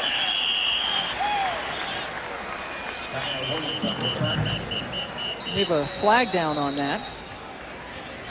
Usually that's in offsides territory. Means Wisconsin got to jump. Right. I don't know what an illegal procedure is. Kicking the ball, it's usually offsides. We have encroachment by the kicking team. That's a 5-yard penalty from the previous spot. Repeat the free kick. I'd make him kick it again.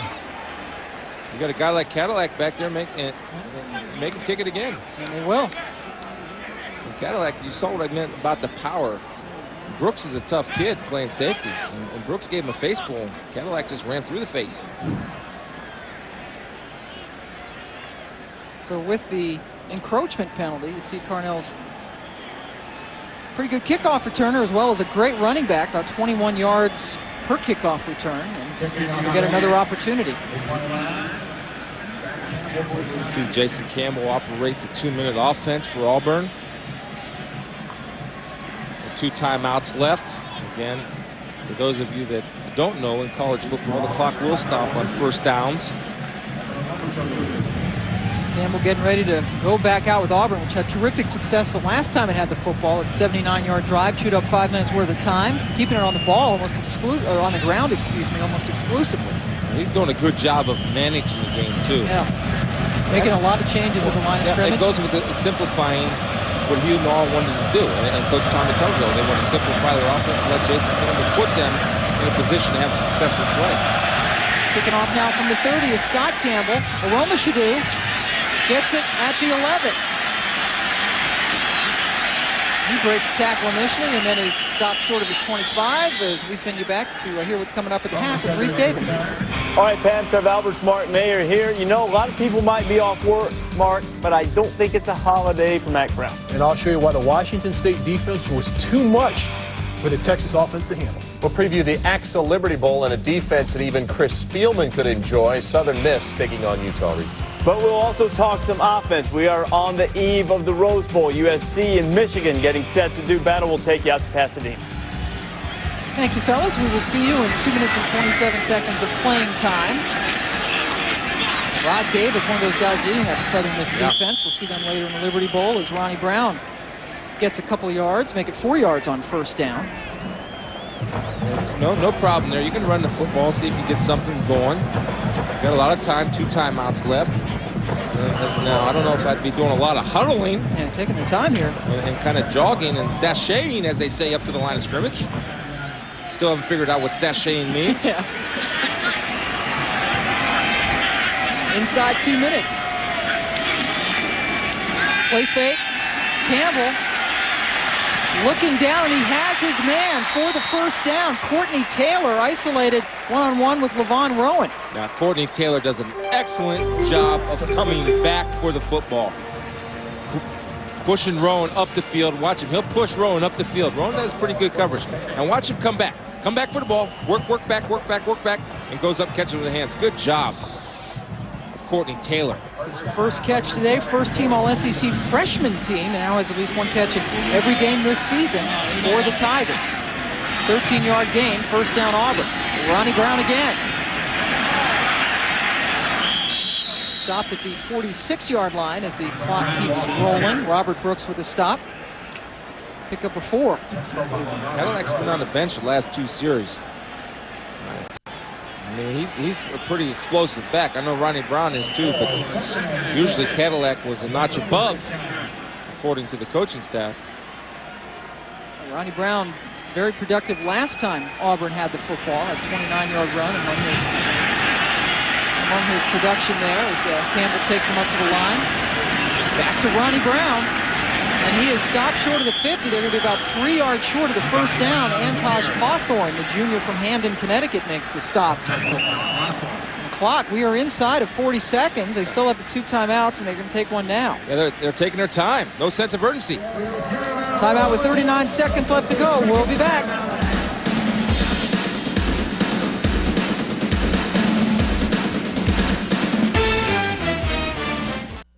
I believe that this is a practical world. And that I can count only on what I earned.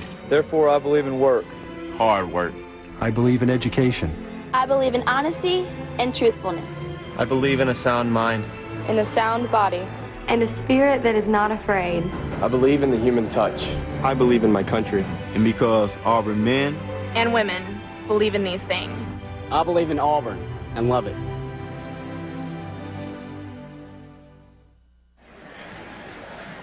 Cadillac Williams back on the field for Auburn. 39 seconds left to go. A 3rd and 3 coming up. They have 1 timeout left on their own 49-yard line, leading Wisconsin by 1. And there's the Cadillac fans making the trip. Ronnie Brown doing a lot of the work for Tommy Tuberville as well in the offensive backfield today. See what they have up their sleeves now. Kind of relaxed with working the clock. It's down to 39 seconds. They lost about 5 seconds before they called timeout after that last running play. Williams in the backfield. Ronnie Brown lined up in the right slot.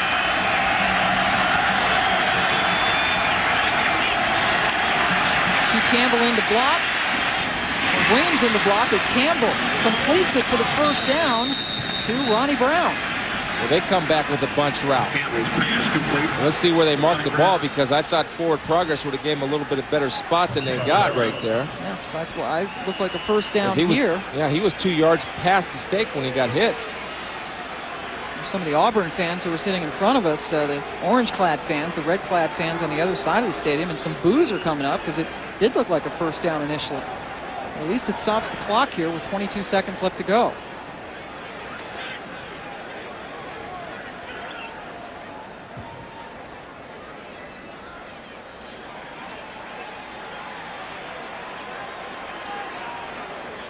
It is indeed an Auburn first down. 22 seconds. That play took a long time because Ronnie Brown was fighting. That took 17 seconds off the clock. Think of the time wasted earlier in the drive with 2 running plays. Ronnie Brown in the backfield. Cadillac Williams back to the bench. Clock is running now inside 20 seconds. Auburn has 1 timeout left. Little play action. Campbell taking a shot down the field, and he overthrows it. Jim Leonard is there for yet another interception. Leonard, who led the Big Ten with 6 picks during the regular season, picks up his 7th. Again, it almost felt like they got in a little bit of a panic mode and felt like they had to hit the deep ball because of poor clock management earlier on in the 2-minute drill.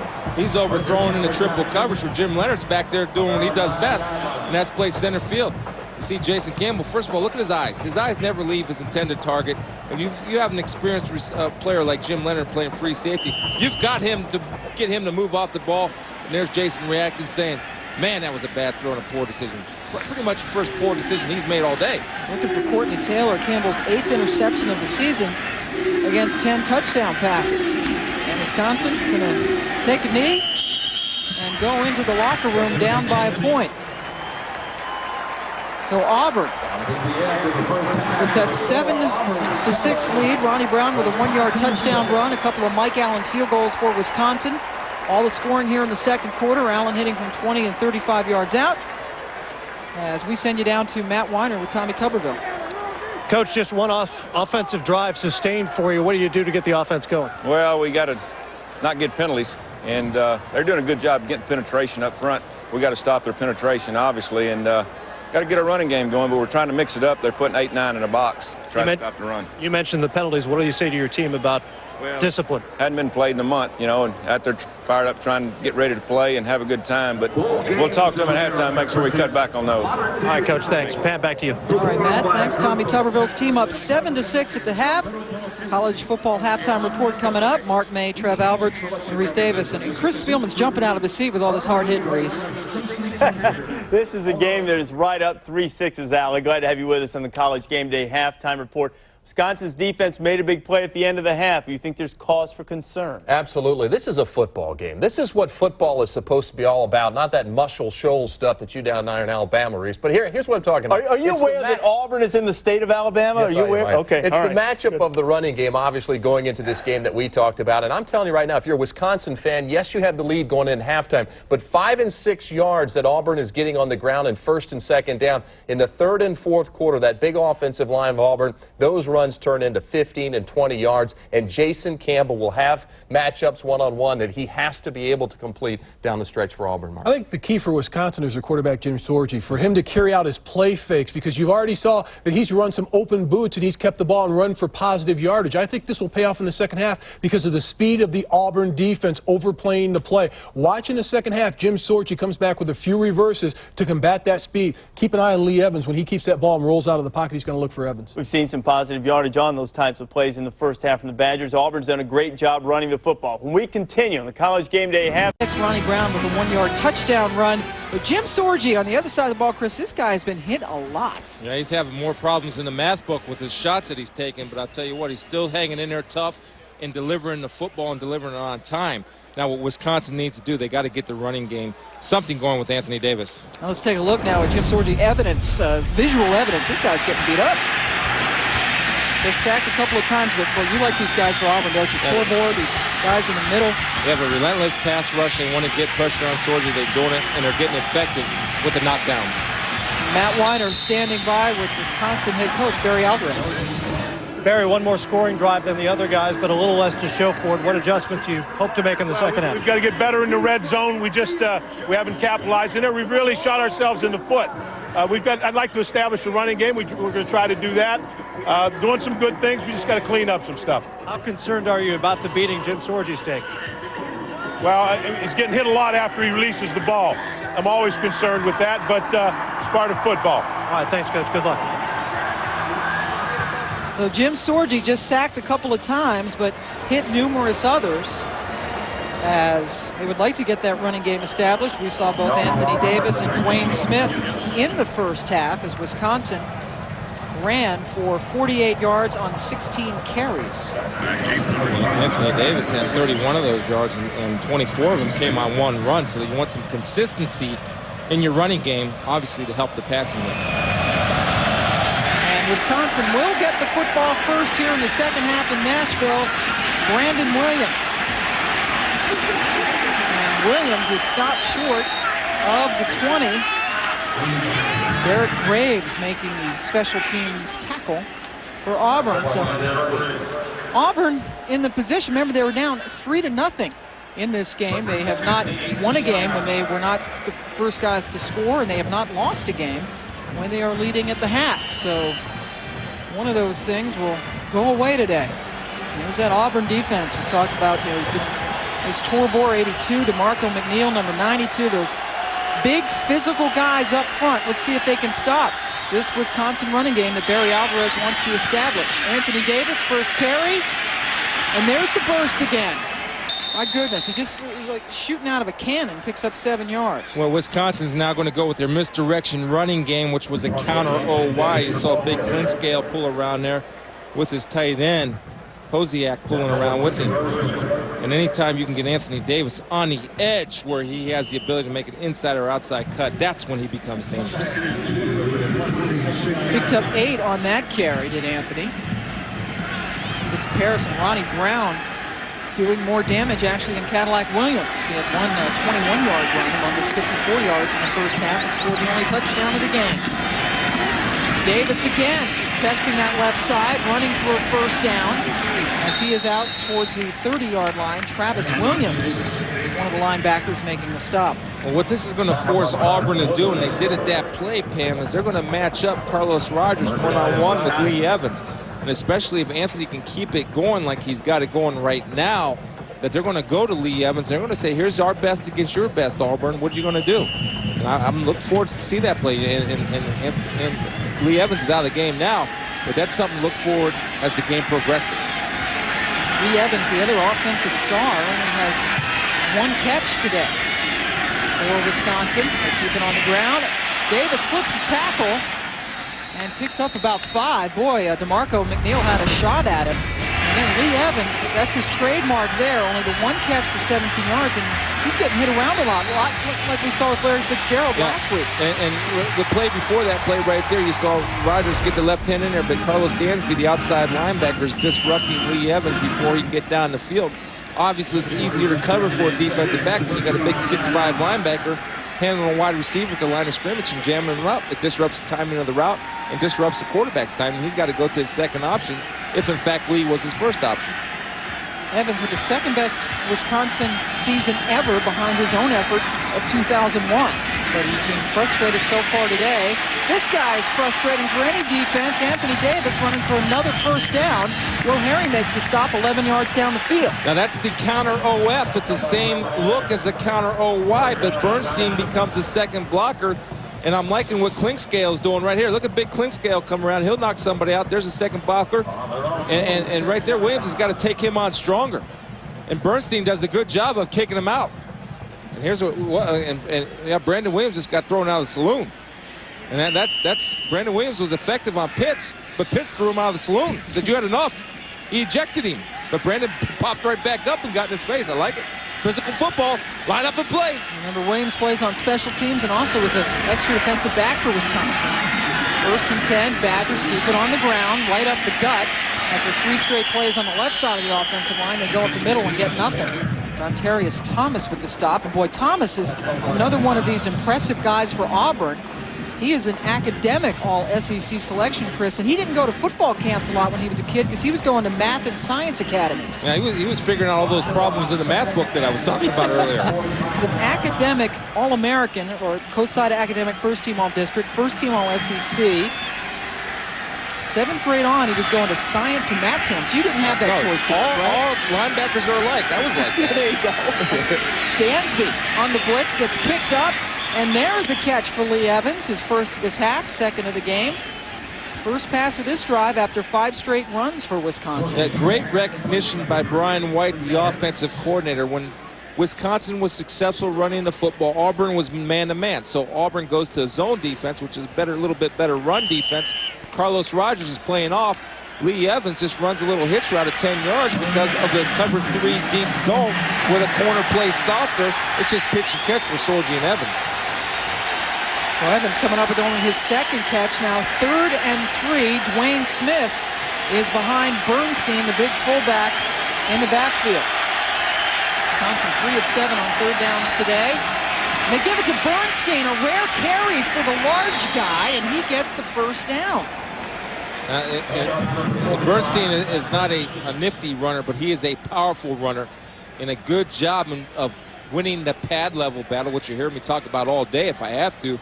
That time the offensive line of Wisconsin won the pad level, where their pads were lower than Auburn's pads, getting leverage and a push on the Auburn defensive line. Actually, that's not a good spot there for Bernstein. Looked like he had it to me, and the ball is actually back at the 45. From here, it appears that they're short. Yeah, and Coach Barry over there said, look, it's my birthday. Give me a little something here. Birthday was yesterday, and congratulate him. Said Nashville's a good city to have a birthday in. He says they're all good cities to have birthdays in. That's right. Just having the birthday is good. Still around, and my goodness, not a good spot for Wisconsin. They're a half-yard short. No, and I punt the football right here to keep Auburn pinned back because they do not have an overly explosive offense. Now take a look at where Bernstein ends up. And right here's the flag. Right there, and Bernstein's right there. The flag was up there. He's 2 yards over the spot. Woo. And instead, officially, it's 4th and inches. And Wisconsin's going for it. Hard count them. You can hard count them now. See what they're going to do. Only 3 of 13 on 4ths, and Sorgi keeps it, plunges forward. Should be enough for a first down, but we'll see where they spot it. So the yellow line there is our first down line. Well, quarterbacks will come up when they do a quarterback sneak on a short yardage, and they'll look for the bubble of the defensive line. The bubble is an open gap. And he'll just go ahead and he'll have the ability or the decision-making process to run to where the bubble is. And that time, Sorgi just ran to where the little bubble was and was able to get the first down. And I can't believe they're going to measure this one. Yeah, Alvarez is all over the officiating crew. Yeah, I don't blame him. Yeah, he's walking out to, he almost walked out to the numbers there. That's two spots. It wasn't even that close. They got it by half of the length of the football, but Alvarez hot. As Anthony Davis comes back into the game for Wisconsin. He's got to get it on the guy with either the H or the L on his back because they're the ones who spot the football. And this is an Atlantic Coast Conference officiating crew in this game between an SEC and Big Ten school. It is indeed a first down. Just got it. 1st and 10 from the 44 of Auburn. Davis gets the handoff and gets smacked at the line of scrimmage by Dansby and bounces off that to pick up maybe another half yard. See, I want to see Wisconsin. Now, they were successful running out of it with the counter OF, OT, or Y, whatever the second guy puller is. That's what you call it. And Auburn hasn't gotten it fixed yet. And all of a sudden now they come out in a spread offense and run out of a shotgun. Stick with your eyes. Stick with what you do best. Because I see the offensive lineman looking over at the sideline saying, let's run the ball. It was working well before, but 2nd and 9 as Davis just got a yard on that carry. Dwayne Smith fakes 2, up top, Sorgi looking for Brandon Williams. He has him, and Williams extends. And Sorgi knows he just missed him. That's the first poor pass thrown by Jim Sorgi, and I saw Herring, the free safety for Auburn, throw his head back and say, woo! But here's a little fake play action, and he's looking all the way for Brandon Williams, and Brandon Williams has got him. Look at that. All he's got to do is put a little more air under it. It's a good route. It's just a takeoff route. Herring got caught up sneaking inside, and Sorgi knows it. That's on me. I had him. Just got to put a little more air under that one. Let Brandon use his speed and run underneath it. Instead, just an old-fashioned incomplete pass. Now 3rd and 9. Boy, I tell you what, Torbor just knocked down his blocker, and then a bunch of blue shirts converged on Jim Sorgi. Yeah, it's come and get him, boys. 3rd and 9. There's no hesitation. by the Auburn defensive line, where they just come and pin their ears back and go. Then no one going to have to throw the football. That's why it's so important for Wisconsin to win first and second down, to slow down the pass rush of Auburn. Well, I tell you what, Torbor, you know, just knocked down an offensive lineman like he was a loaf of bread. Yeah, he's strong for 245 now. So the punt now for Morse. Trey Smith let it go over his head. And Wisconsin can't get to it. Touchback, and Auburn takes over at the 20. First and 10 at the 20-yard line. Good job, man. One play at a time. Do your job. Do your job. Hey. Auburn's defense coming up big again as Jim Sorgi goes down.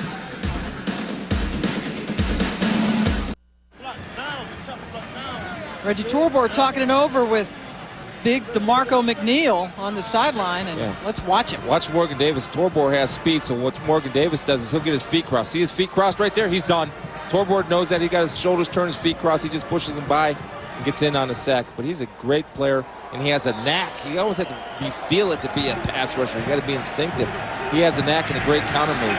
Spencer Johnson actually got to the quarterback first, but Torbor got in there, got knocked down, came in, and got in on the sack. So Auburn has the ball. Campbell zips it way too high for Obamanu, as he was covered down there by Scott Starks. He's a little slow getting up for Wisconsin. Well, Scotty Starks took a shot from Alex Lewis, and Campbell on a slant pass or a quick three-step drop. You got to put that ball lower. You're going to get whacked.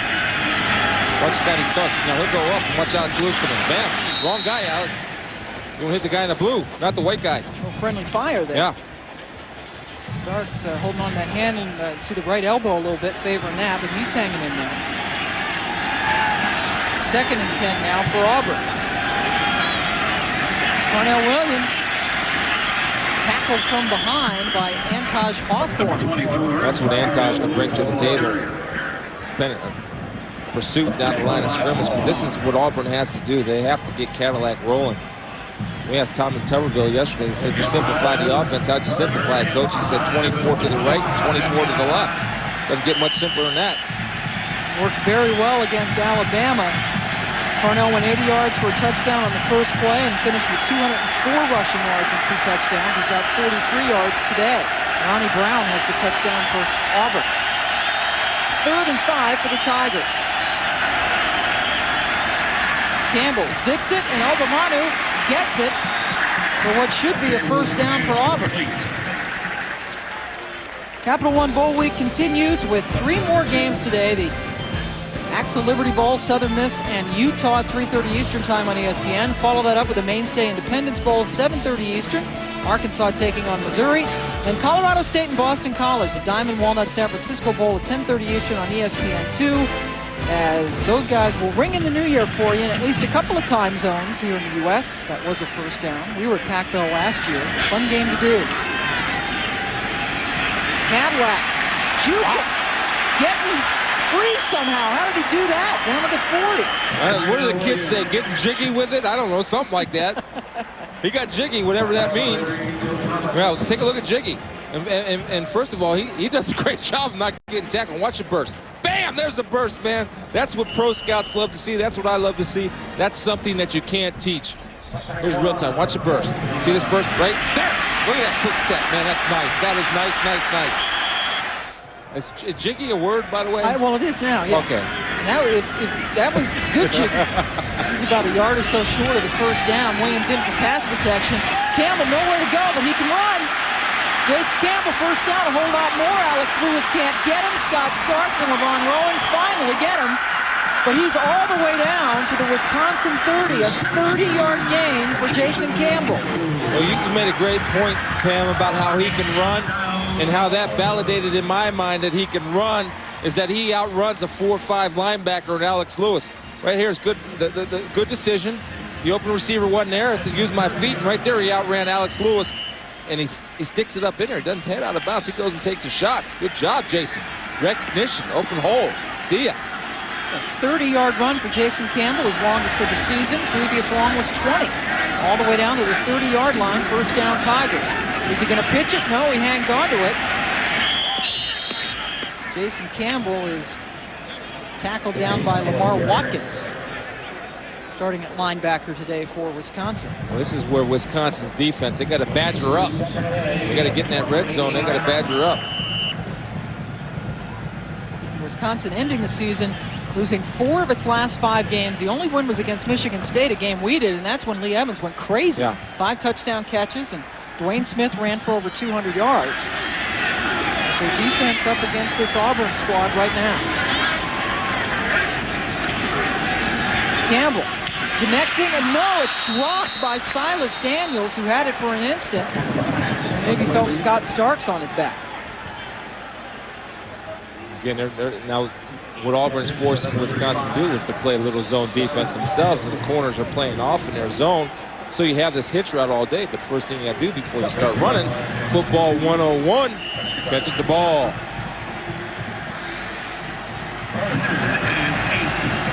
Rush defense, very good for the first 8 games. The last 4 games, not so good. Against Northwestern, Minnesota, Michigan State, and Iowa coming into this one.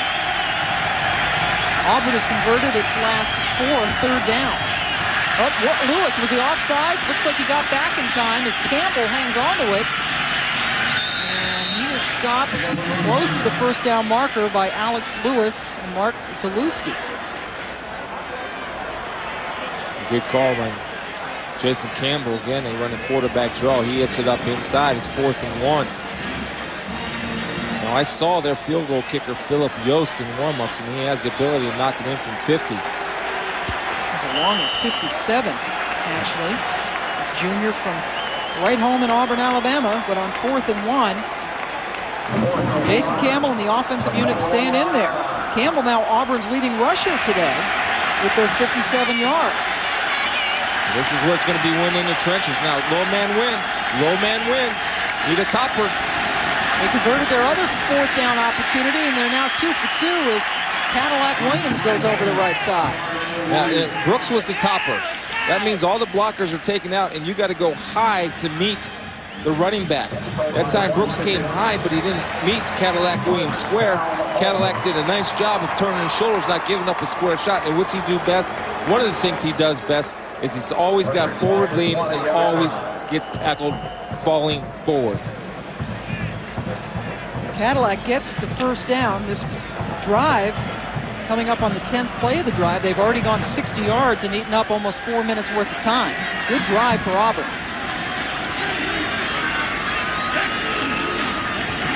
Give it right back to Cadillac Williams. And Alex Lewis meets him head on. Boy, Lewis is fast. And what they do is he kind of they put him on the weak side, playing him in the inside linebacker spot. But watch the physicalness of this game. Right there, guys are getting off blocks, guys are running, got people flying with the football. And the other thing Cadillac does is he throws that forearm too now. He wants to be the hitter because he just ejected. Wisconsin defensive back growing. Alex Lewis with his 7th tackle today.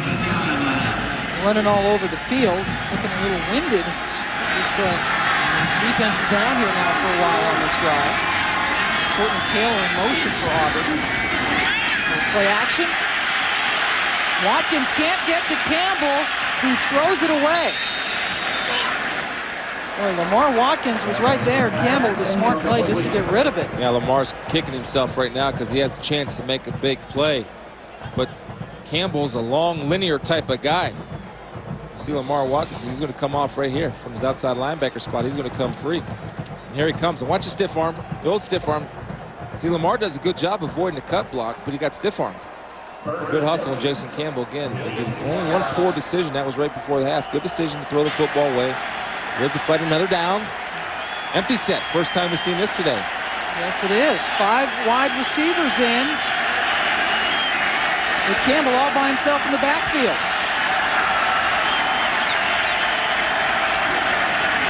And he keeps it.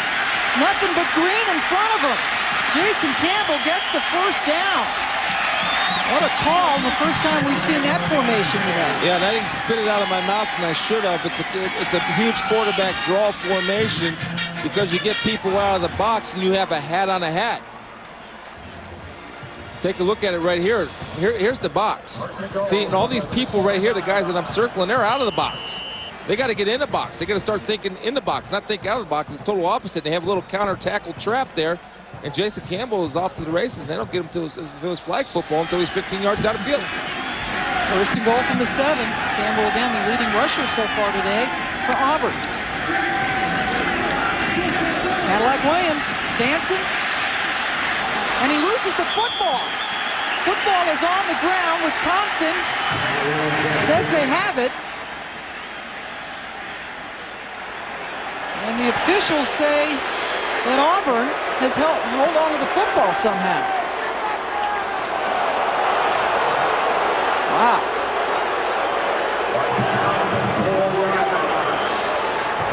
See right here, it's a good job of Cadillac again making cuts, and Wisconsin running the football. Let's see if that ball pops out. That's close. That is close. See if you can see if his knee is down before that ball is out of there. Nope. That's fumble. That's fumble. That's fumble. The ball is on the ground. Should be Wisconsin ball. But instead, the drive is alive. Second and goal from the 4 for Auburn. Campbell going to keep it. Gets strung out nicely, and the ball is loose that time. We clearly hear the whistles. That play was down. Yeah, Jason Campbell's down. He's got his helmet knocked off. See, well, Wisconsin is realizing that Jason Campbell's not going to pitch the football. They're running the speed option. And I don't think he's comfortable with the pitch, especially running to his left, being a right-handed quarterback. You go the play before last. Here you see it. We'll see if Cadillac is down. There's his hand. The ball's out. His knee is not down. One more look. There's the ball out. Knees are still off the ground. It should be Wisconsin ball. Alex Lewis fell on the football for Wisconsin, but a fortunate call for Auburn as they hang on to it, but now it's third and goal from the 5. Cadillac Williams in the backfield. Timeout taken by Auburn. As they take a look at the defensive alignment. So we got a third and goal from the 5 coming up. The Tigers trying to extend their lead in Nashville.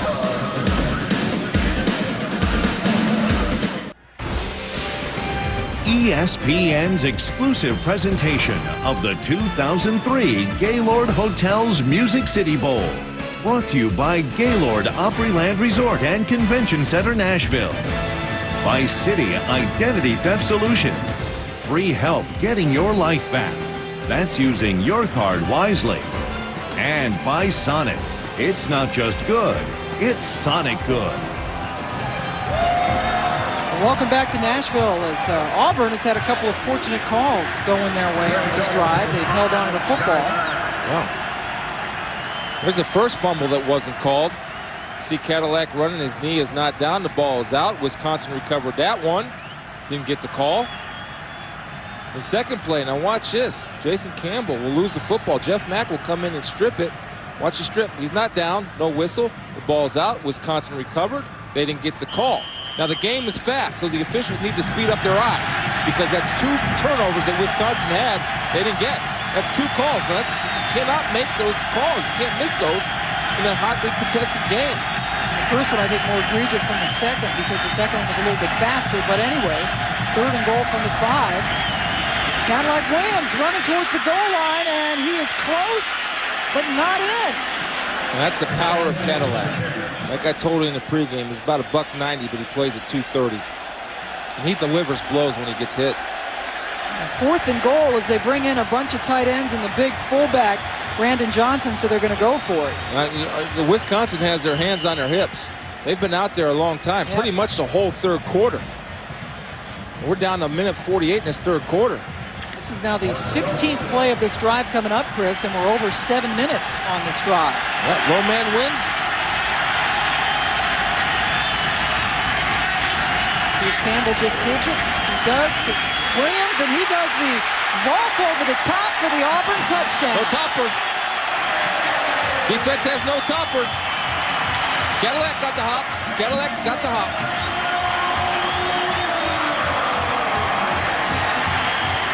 16th touchdown of the season on the ground for Cadillac Williams. Has Auburn. A couple of fumbles on that drive. They hold on to the ball and look, nobody's up top. Nobody's up top because the linebackers are too close to the line of scrimmage. They can't get a running start and they can't meet him midair. And we got a guy that can run and jump in the athletic ability of Cadillac to get scored. John Vaughn in to add the extra point for the Tigers. An impressive drive. They went 80 yards, ate up 7 minutes and 16 seconds. Cadillac drives them home. You want to stop the penetration.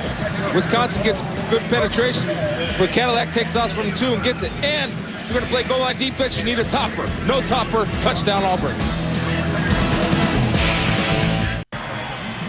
Cadillac Williams going over the top. There was no topper. No Chris topper. Spielman, you've been a topper. You got to be the topper, and you can't have both your linebackers playing close to the line of scrimmage because you cannot get any running start to get up and meet the tailback who's going to go over the top. And that's shown in your goal line films and your preparation that the guy likes to leap. Well, what do you do to get the leaper? You counter the leaper with your own leaper. There was no leaper for Wisconsin. Cadillac jumps over uncontested. Great leap for him, and scoring on 4th and goal from the 1. They converted 2 4th and 1s on that drive. 7 minutes and 16 seconds. They ate up as Phillip Yost kicks off. Brandon Williams from his 5. He is tackled down just over the 21-yard line by Richard Gilliard. We're coming back. Wisconsin has the football, now down by 8.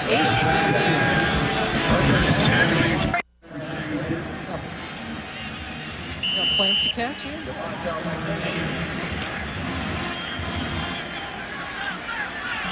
Welcome back to Nashville. The play has been run. Anthony Davis on 1st down, picking up a yard.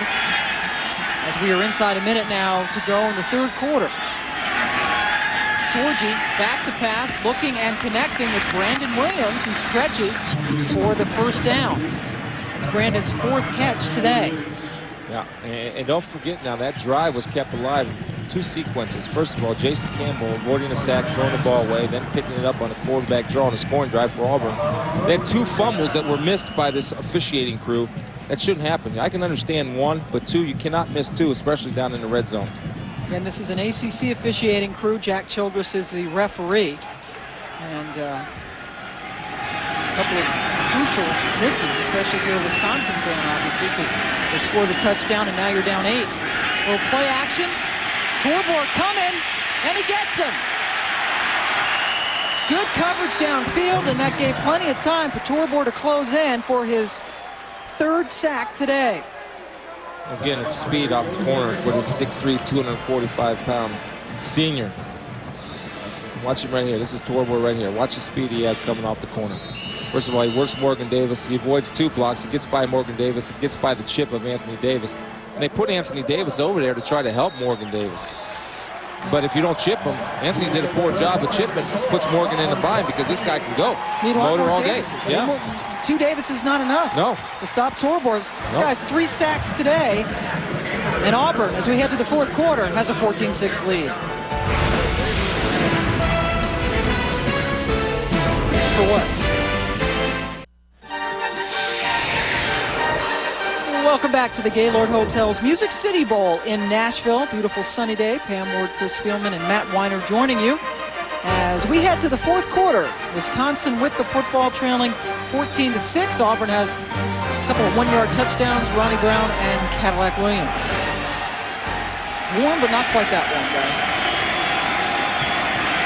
2nd and 14. Lee Evans had a couple of carries today, and that time he can't get around the left side of that defense. Torbor again. Reggie Torbor, we said his name about 1,000 times today. Yeah, he plays the run solid, and I like what Wisconsin's at least theoretically trying to do is get Lee Evans the football and get him involved in this game. If you have to hand it to him, hand it to him. But when you have a defense that runs like Auburn's, it's tough. They need to pass protect though in 3rd and 12, and this is ears pinned back for the Auburn defensive line.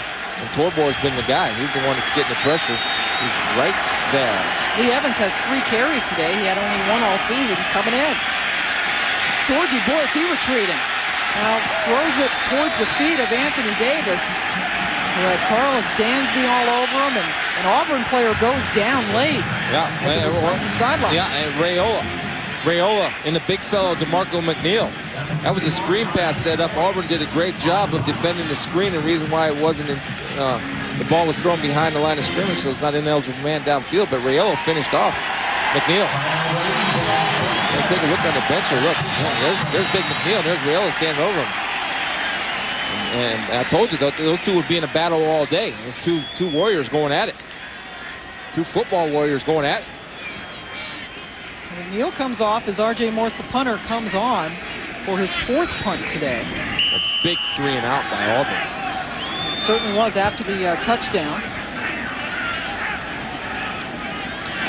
Cornell Cadillac Williams waiting back at his 26-yard line. As Morse kicks it, Williams at the 32 and went backwards a little bit. Good coverage by the Wisconsin punt team. So it was a good 3-and-out for the Auburn defense. We'll see the Auburn offense when we come back to Nashville.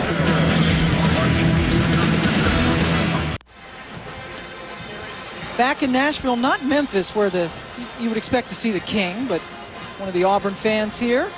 Made a road trip. Your dad, great peanut butter banana sandwiches up here. The King.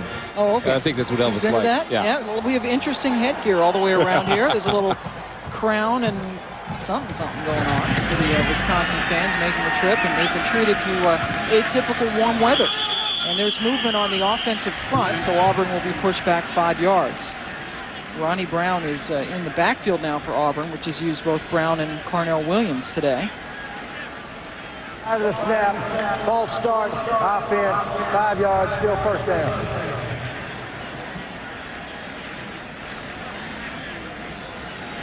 Rushing leaders today, that is the quarterback, Jason Campbell. That's terrific balance, Chris, with between the 3 of them. Anytime you have a quarterback that can run, it puts a lot of pressure on your defense.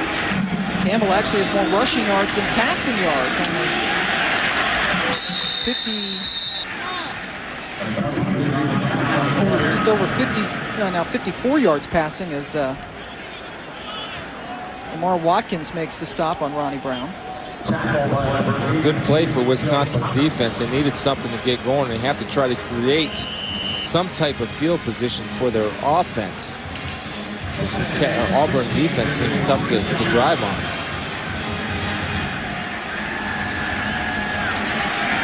Second and 16.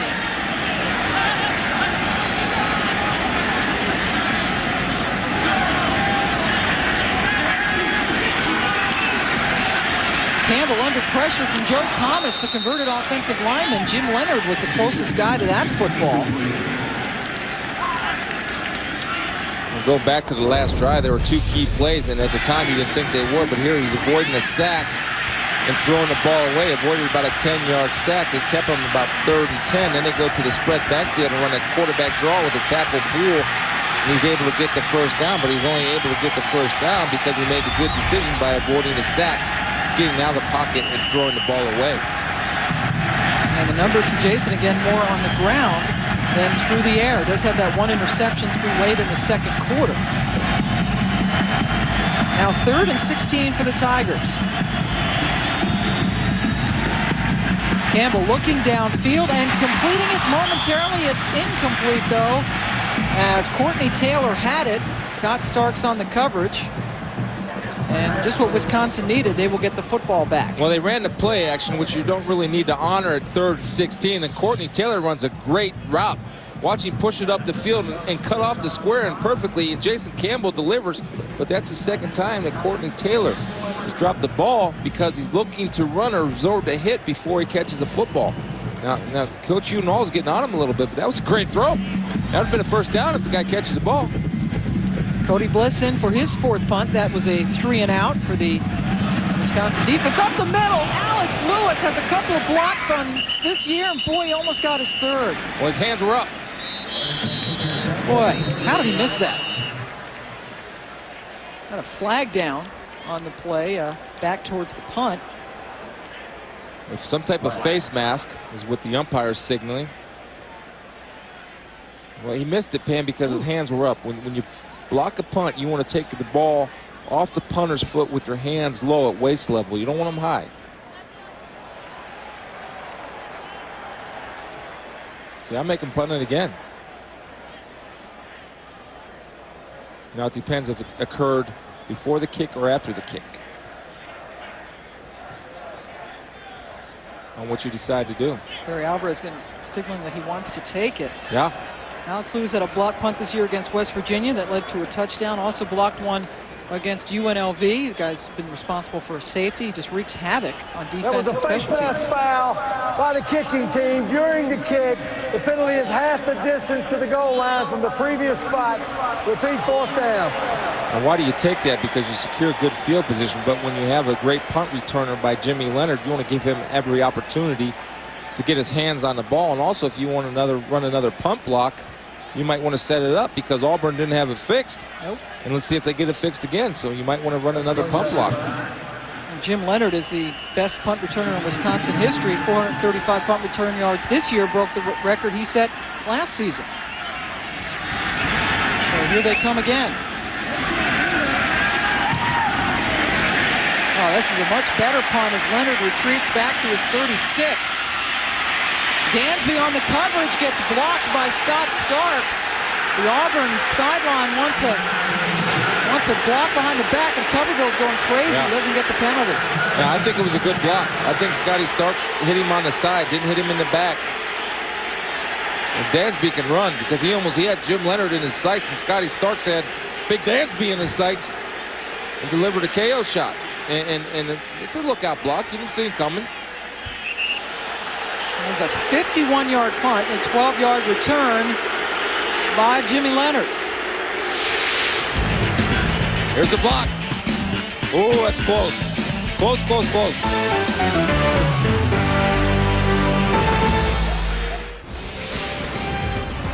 ESPN's exclusive presentation of the 2003 Gaylord Hotels Music City Bowl. Brought to you by Gaylord Opryland Resort and Convention Center, Nashville. By Bridgestone Tires, the exclusive tire of the Music City Bowl. 5. And by Capital One. 3. What's in your wallet? We are in the Coliseum in Nashville. Happy New Year.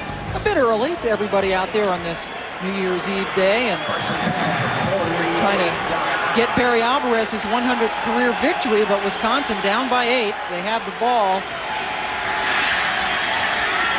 just short of midfield. Sorgi trying to get it going. This pass rush has been just menacing, and he goes down again. This time it was Jay Ratliff's turn to get in on things. Again, they come with a zone blitz that time, and Jay Ratliff coming from the corner outside. Even though he did not get to Sorgi, he forced Sorgi to step up into the pocket. And what Jim does, he steps into the pocket.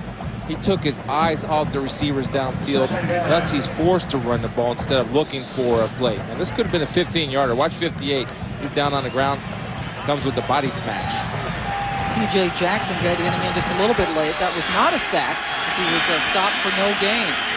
Sorgi's been sacked 4 times today, 3 of them by Reggie Torbor. An animal. Anthony Davis gets it into Auburn territory. Evan Sears making the stop. Well, that's the play we were looking for him to come back to because they had about 15 yards running it twice. Again, maybe a better first down play as opposed to throwing it on first down, but it's 3rd and 8, and that's a problem Wisconsin's been having with his Auburn defense. They've not been winning first and second downs. They've been in 3rd long situations, and that spells danger when you have a pass rush like Auburn's bringing. Wisconsin has only run for 73 yards today. Their season average 187 yards on the ground.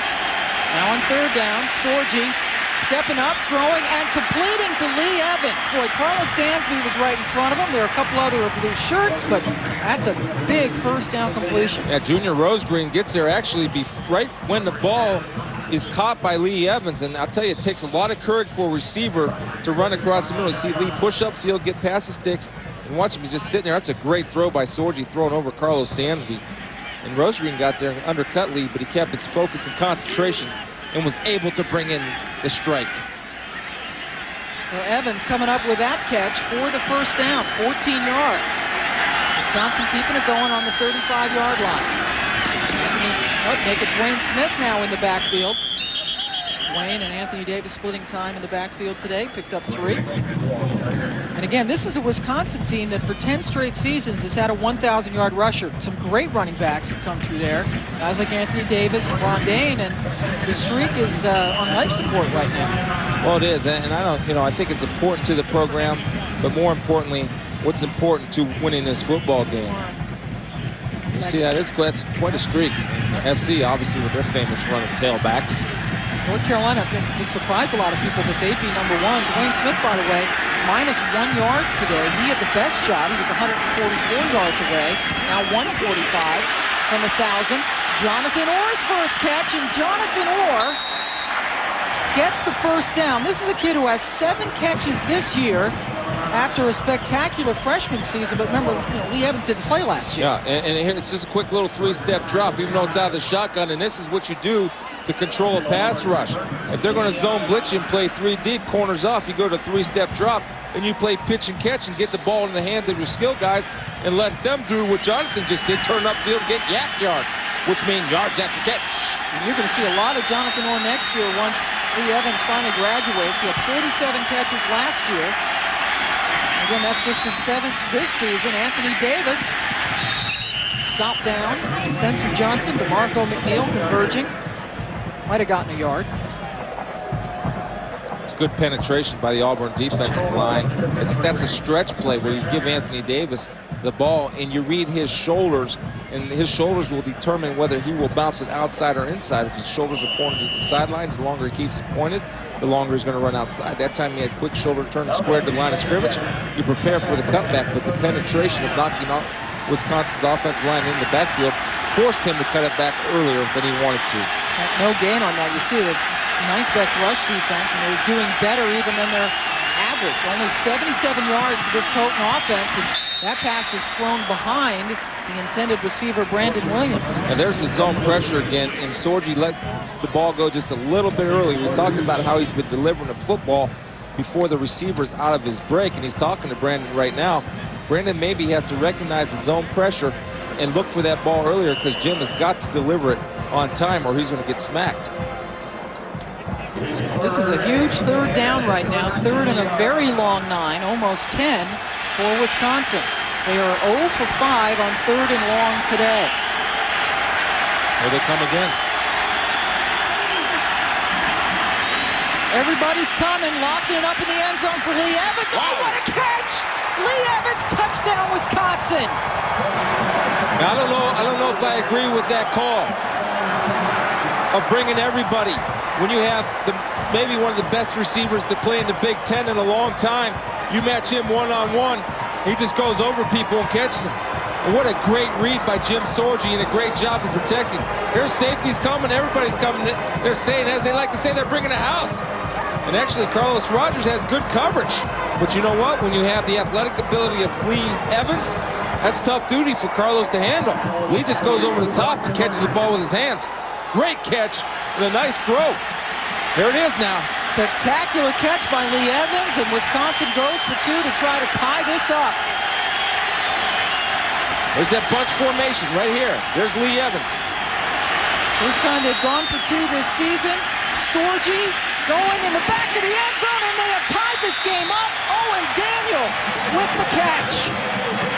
And that Lee Evans was a decoy, because Sorgi had Bernstein open at first. He didn't see him in time, but smart enough to go to the second read or the second option, where Owen Daniels just goes and hides from the back of the end zone, sits down. Great patience. First of all, here's the touchdown, and this is getting jiggy. I don't know why I keep saying that, but it's getting jiggy because he jumps over Rogers. Great catch with his hands. And here's the 2-point conversion. There's Evans doing a little pick.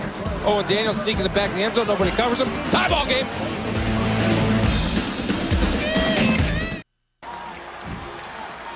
Lee Evans on the sidelines taking a well-deserved drink of water, man. That was one of the best catches we've seen this year, and Chris. this is why we have the best crew in our coverage. Is look at this shot that we get and watch Lee Evans go up over the top, the body control, the ability just on the ball in the air and going and getting it. And Jim Sorgi, he's got that little fadeaway. Yes, he got it. He knows he has a one-on-one, and there he goes. This Auburn defense not allowed a passing touchdown in a bowl game.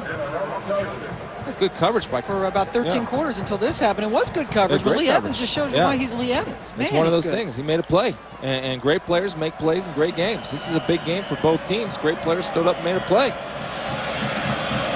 And we are tied up because Owen Daniels caught the two-point conversion pass from Jim Sorgi, so we have a whole new ball game with 8:52 left to go.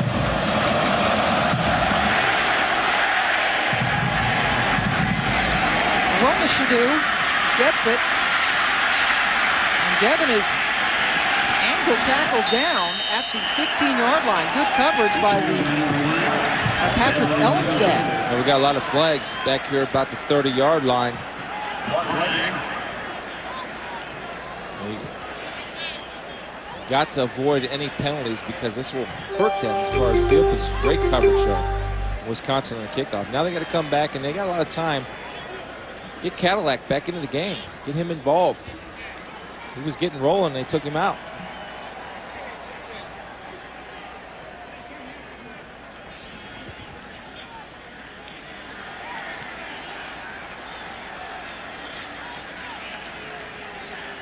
Auburn in bowl games, you see it's been 13 quarters since they have allowed a passing touchdown. During the return, holding by the offensive team, half the distance to the goal line, first down. Penalty there against Wisconsin. Excuse me, against Auburn pushes them back a little bit. So Tommy Tuberville a little disgusted. Some penalties. They had some really bad penalties in the first half. A couple of personal fouls, unsportsmanlike conduct, and this one pushes them back to the 7-yard line. And this is big for Auburn.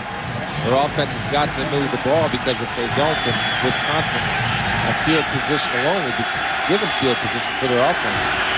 Cadillac Williams is indeed in the backfield as Jason Campbell tries to change things up. The Wisconsin faithful screaming at the top of their lungs, give it to Cadillac. He goes right into the middle of the line. Doesn't get much. Tosh Hawthorne with his 5th sack.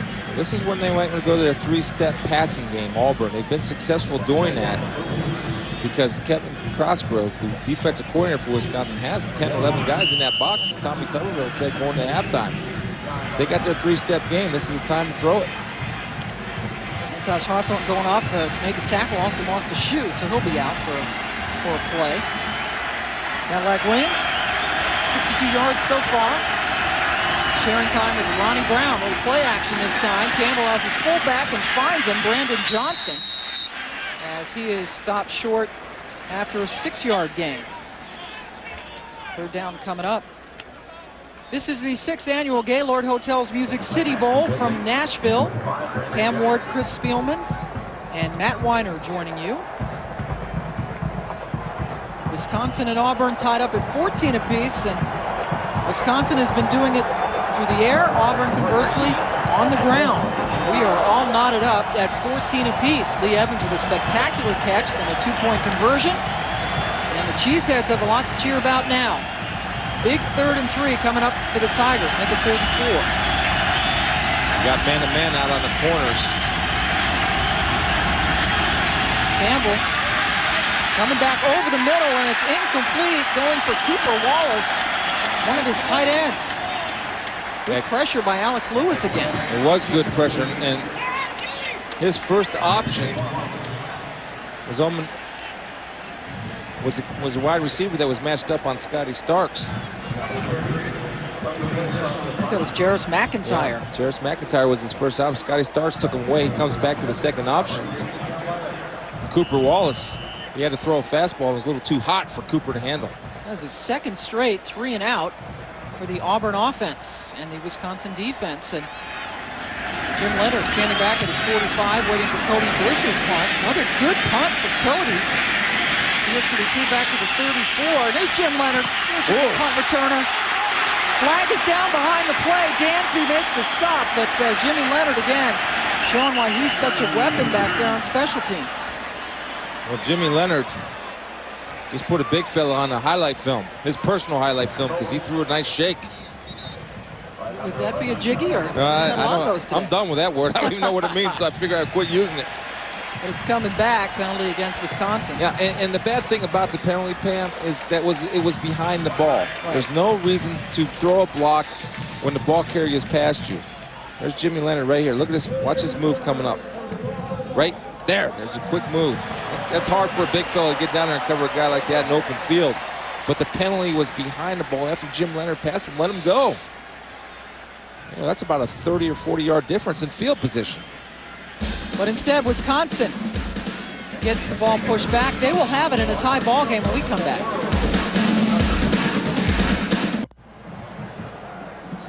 Tie game with 6:55 left in the Gaylord Hotels Music City Bowl. Moments ago, Auburn offensive coordinator Hugh Null gathered his entire offensive unit around him and basically gave him what for. At the end of his speech, he said, act like an SEC football team. And guys, maybe debatable advice considering the SEC's history in this particular game. That's right, Matt. They are, in fact, 0-5. I like that fact that he says act like an SEC football team and the pride they take in their conference. And I guarantee you on the other side they're saying, hey, act like a Big Ten football team. Hugh Null knows about that. Yeah. He was the center of the national championship team for Georgia back in 1980. First-year offensive coordinator here for Auburn, and that's a first-down run. Ball is loose at the end of the run by Anthony Davis, but he appeared to be down. Well, let's take a look at this one now. But you never know with this crew. Right, they missed 2 calls earlier on fumbles. And there's the, before we look at, there's the burst and speed that Anthony brings. That's why he's a difference maker. See Carlos Dansby will get in there and have the ability to strip the ball out. No, his knee was down, then the ball comes out. That's a good call by the officials. Good call. There, see, there's a good call you made. Let you know about that, too. You have an Auburn player injured on the field. It's great awareness by Dansby of making the tackle and then having the knowledge to strip. And Anthony's got to protect that football. It's been a long time, but he's been playing in games. Game speed, protect the ball.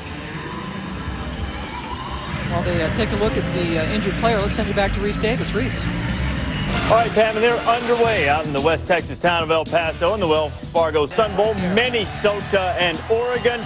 Kellen Clemens going to dump it out to Dante Rosario, and the Ducks blinding them with their uniforms and their precision on offense. 7-0 Oregon. Oh, they got those uniforms on again. They look like they're. What do you think? They look like highlighters. Highlighter yellow. Let's go back and look at the injury now for Junior Rosegreen, the cornerback who's down on the field. There's Junior right there. Looks like he had his head knocked down a little bit and took one in the noggin. Dansby got him. There's the shot right there. It's Danby and Davis, so that's a lot of guys coming. Junior kind of got knocked in the air a little bit. Rosegreen up. See, he's not limping, so I think his shoulders look all right. I think he just got hit in the head a little bit. He's a tough kid. He's played well today. 5 tackles for Dansby today, or excuse me, for Rosegreen, as he got hit by Dansby and Anthony Davis. And let's take a look at our AOL rushing matchup today. Anthony Davis, 74 yards. Carnell Williams has 62 yards and a touchdown. Remember, he's been splitting time with Ronnie Brown in the backfield. And Jason Campbell's run the ball well as well for Auburn. Actually not surprised because both defenses are committed to stopping the run. They know that coming in when they look at the film of each other playing. What do you got to take away? You got to take away the run from both teams. Rosegreen off the field, 1st and 10. Here's Davis again, and he goes forward, wrapped up by DeMarco McNeil. We have him with 6 tackles today. That's a lot of tackles for a guy that's playing inside because he's fighting off double teams, getting hit from all different angles. But I like what Coach Alvarez and Brian White are doing is they're wanting to get Anthony Davis involved. They realize the clock's on their side. And as long as they can win 1st and 2nd down and give themselves a chance on 3rd down, they'll take that all day. They would love nothing more than about a 4.5-5-minute drive right now to take the lead. We're inside of 6 minutes. Sorgi, play action. Dansby hits him, but he gets it off to Evans, working against Carlos Rogers, tipped and intercepted. Will Herring comes up with his 3rd pick of the season. I'll tell you, that's a great play by Carlos Rogers. The body control that he's shown today, that's 2 breakups that he had on Lee Evans.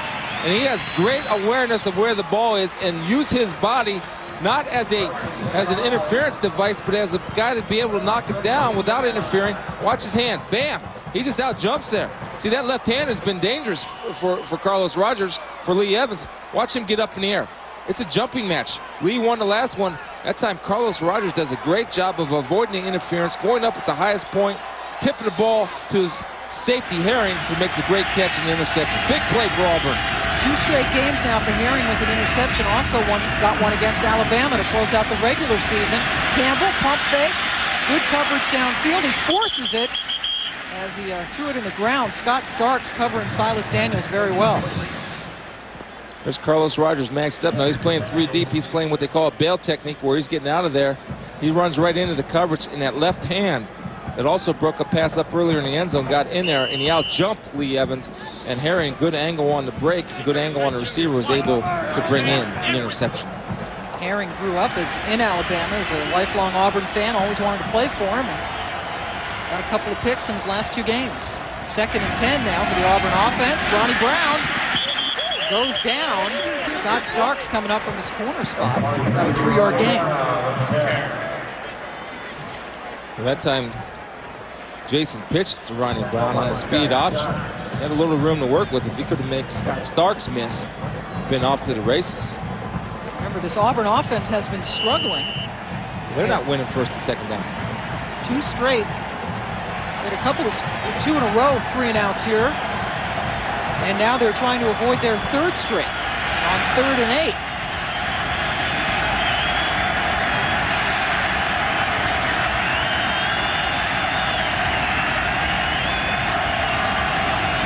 Campbell, since everybody out, Brown stays back to protect him, and that is complete. Complete to Jarris McIntyre, and he breaks away for a huge gain. McIntyre all the way down to the 34-yard line. That's a 51-yard pickup. And it's a great throw by Jason Campbell with the awareness of not taking his eyes off the receiver as he steps up into the pocket. He doesn't look to run. Look at his eyes. They stay downfield even when he steps up into the pocket.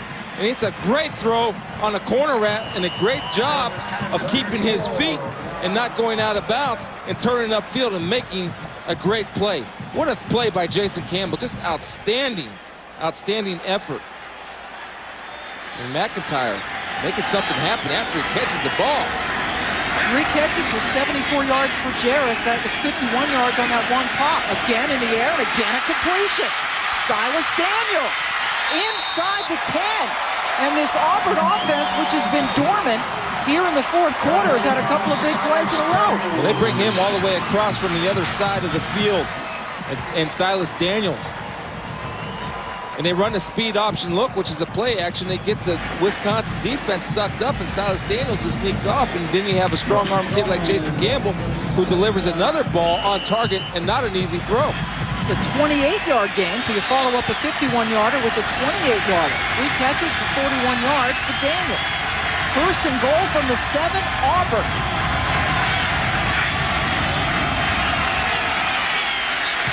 And that's Ronnie Brown, who pulls his way closer to the end zone, picking up 4 on 1st down. Yeah, see, the energized energy is what the Auburn has right now. They get a couple big plays, and all of a sudden you catch your wind a little bit quicker. And that was a great push by the Auburn offensive line. See, hands on hips for the Wisconsin guys. You look at that line of scrimmage, the Wisconsin guys got hands on hips, especially the big fellas. 60 yards for Ronnie Brown, already has 1 touchdown. 2nd and goal from the 3. Grubbs, the blocking tight end, in motion. Helps out as Brown spins into the end zone for the touchdown. And Auburn takes the lead.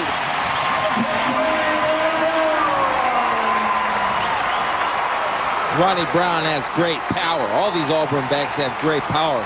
And they don't go down on the first hit, and they don't go backwards. What they did was they motioned Ben Grubbs. Watch Ben Grubbs, a tight end. There's a double lead between Brandon Johnson and Ben Grubbs, and you get a good push. And Ronnie Brown gets hit, but he just carries people in. So I'll give you a ride into the end zone. Has 2 touchdowns for Ronnie Brown. Extra point by John Vaughn. And Auburn has taken the 21-14 lead, fueled by 2 huge pass plays on that drive. Take a look. Now, this is kind of a double ISO. There's Johnson leading. There's Grubbs already up there. And they get a good push up front, and it's a great job of the old spin move. Robert Brooks ends up catching as opposed to delivering a blow. He's a catcher. He was a catcher. You don't want to be a catcher on the goal line. You want to be a striker. Full day of Capital One Bowl Week continues with 3 more games today. When we're finished, we'll take you over to Memphis across the state, Southern Miss and Utah in the Axel Liberty Bowl, then in Arkansas and Missouri in the Mainstay Independence Bowl, 7:30 Eastern Time in ESPN. And we'll take you to Pac Bell in San Francisco, the Diamond Walnut San Francisco Bowl, Colorado State and Boston College, 10:30 Eastern Time. That one's on ESPN2. Capital One Bowl Week on ESPN and ESPN2. For more information, log on to ESPN.com. Now, 2 huge plays by Jason Campbell. First, the deep out cut where he stepped up into the pocket, didn't look to run, kept his eyes on the receivers downfield, and was able to deliver a strike about 30 yards downfield on a well-covered receiver. Then he comes back with the speed option and was able to deliver another strike. An 87-yard drive, Chris. It only took him $1.16. Well, that's very on Auburn-like. Yep. You'd like to grind it out. 51-yard pass to Jarris McIntyre, then 28-yard pass to Silas Daniels. Brown caps it off with his 2nd touchdown run of the day, and now it's up to Jim Sorgi and this Wisconsin offense to counter. Well, they certainly have the skilled people to do it. When you talk about Lee Evans, he's had a big day, Brandon Williams.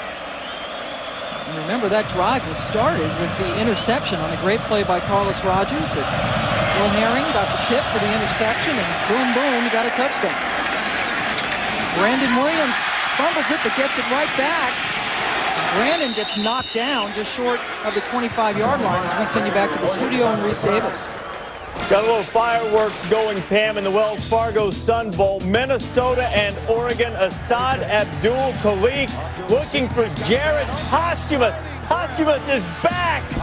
Assad Abdul-Khalik keeping it now. The running play will be knocked down at 1. Set up a Thomas Tepe touchdown to tie it at 7. But Kellen Clemens answers. Sammy Parker's been running roughshod over the Gophers. 14-7 Ducks in the 2nd quarter. All righty, Reese, that one could see a lot more scoring going on in between those 2 teams. And again, when we're finished here, we'll take you to the Axel Liberty Bowl. But right now, Wisconsin battling back. Jim Sorgi, no chance with this Auburn defense. Reggie Torbor again. Helped out this time by Wayne Dickens. What Auburn's doing is they're running a 46 front, or as more commonly referred to as the bear front, where they have 3 guys inside over the guard, center, and guard. And that eliminates the help that you can give the offensive tackle on the outside pass rusher, which Reggie Torbor is the outside pass rusher, creating havoc. Torbor has been all over Jim Sorgi today. 2nd and 10. More blitz. Torbor's got him again, and then he gets blindsided in front. Ball is loose. Auburn has it. And the Tigers defense putting them in a position to win here in Nashville. And Sorgi's still down because Dansby delivered a knockout shot. And Sorgi's taking shots all day, and it's finally caught up with him. We'll see Dansby come in late to your pitcher. It's set up by a stunt. We have Carlos Rogers coming off the corner. And you have Torbor and Dansby hitting them at the same time. Watch Dansby coming late on the delayed rush. Torbor and Dansby. Dansby runs through him, not to him. And Jim has no chance. He's got to try to protect the football. But Torbor gets there, Dansby gets there at the same time. You have fumble. Big play by your senior leader, Carlos Dansby. And Sorgi has indeed been beaten up as he goes very gingerly to the sideline. Remember, he was knocked out of the Iowa game, had a concussion. That was their last regular season game. My goodness, that was a Dansby-Torbor sandwich, and that's got to hurt Sorgi. Cadillac Williams trying to get the insurance touchdown as the Auburn fans start to celebrate with 2:27 left. Wisconsin has all 3 of its timeouts.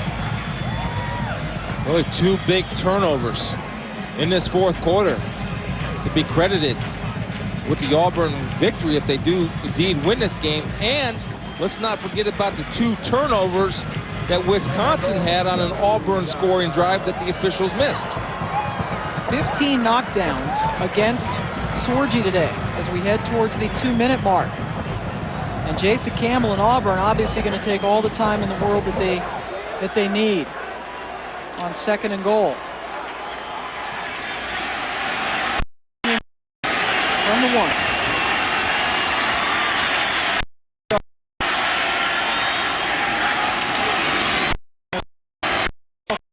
Cadillac gets it. Cadillac scores. And Auburn salting this game away. That's the same play that Ronnie Brown scored on. Where they get Ben Grubbs, they'll motion him. They have the double isolation play. Watch, here's Ben Grubbs right here. Here comes Brandon Johnson, and Cadillac who just follows 2 big guys. Good job by Brandon Johnson kicking Scotty Starks, who gives up 1-for-1, which you do not want to do. And Cadillac, as I said all day, and Brandon, what they like to do is they do so well is they fall forward and are always going forward. That's why he was able to get it into the end zone. So 2 touchdown runs for Cornell Cadillac Williams today. 2 touchdown runs as well for Ronnie Brown. And Auburn, fueled by that forced fumble on the vicious hit by Dansby and Torbor. Short field, they get the insurance touchdown. John Vaughn makes it 28-14. As the crowd starts screaming SEC, we start screaming Reese Davis. Oh, I love it when they chant my name, Pam, but they're going to be calling Ben Mola. Utah and Southern Mississippi, just down I-40, I believe, from where you guys are. And Memphis will move from Nashville to Memphis in just a little while. All right, Reese Davis. We look forward to that. Cadillac Williams and company. Take a look at that touchdown. It's just a double lead play. Grubbs does a good job of knocking Alex Lewis inside. Brandon Johnson kicking out Scotty Starks. And again, the ability to lean forward and always go down, getting that extra inch that he needed for the end zone. And the SEC is about to get its first win in the Music City Bowl. They were 0-5 all time. And things were looking kind of bleak here for Auburn, struggling offensively in the 4th quarter. Now they have the lead as we take you to Matt Weiner. Pam, Cadillac Williams, a couple of touchdowns in this game, give Auburn a 28-14 lead. And there's a lot of question around the Auburn camp as to whether or not their Cadillac will be leaving their garage for the NFL next year. But when we spoke to Tommy Tuberville, it didn't exactly sell him. Tommy has submitted Cadillac's name, as he says he does as a matter of course, for all his juniors, to the NFL for a look at where he might be drafted. But he points out that Cadillac is just 190 pounds, a little injury prone, missed the final 6 games of last year with a broken leg. Compares him to Rudy Johnson, who a few years ago at 235 was drafted in the 3rd round. He's now running for the Cincinnati Bengals, but he says if he's only a 3rd rounder, he's not sure about Cadillac's prospects as a pro. Well, I think he'd be a great pro. I don't think he's a 1st rounder, but I think he'd be a steal in the draft. No question in my mind. Brandon Williams gets the kickoff just short of the 10. And good run back for Brandon as he gets it out to the 37-yard line. Trey Smith, one of the backup running backs with the tackle, is minute 30 left in Wisconsin's season. And Auburn as well, 3 timeouts for the Badgers. A new quarterback for Wisconsin. John Stocco comes in, number 2, because what would you like to say? They need a new can of Sorgi because he just got beaten up today. Yeah, he needs to recuperate. Oh, so John Stocco, the freshman from Richfield, Minnesota, expected to compete for the job next year because remember, Sorgi is a senior. This is his final collegiate game. Stocco completing 6 of 10 passes during the season, make it 7 of 11 as he finds Dwayne Smith. And I want to take the opportunity now to thank this crew we've been with now for 2 years, Chris. And you know, it's been a pleasure with Bart Fox, our producer, and Bob Frateroli, our director. Great people in the truck. Mike Bird, technical director. Kathleen Godone. And we can say without reservations that Ken Menard has done a great job. He has. Without reservations. Graphics. No reservations whatsoever. Minute 2 left to go. You see Anthony Davis. He is a junior. He will be back. Yeah, they made our job easy. I would like to also thank them. And you know, how you tell a good football player and a relentless football player is Torbor It just keeps bringing the pressure. And he's forcing Stocko to step up into the pocket every time because of his speed. Mark Cantor, our spotter today, and Tony Britt has been my stat guy for all 3 years. Terrific job, guys, and it's been a pleasure working with you. Chris, nominee for the College Hall of Fame and the Pro Football Hall of Fame as well. Wow. You're a good player, man. I did all right. Yeah, you did all right. Only because the guys around me were good. Well, there we go. Selfless as always as Stocko completes it out to Brandon Williams.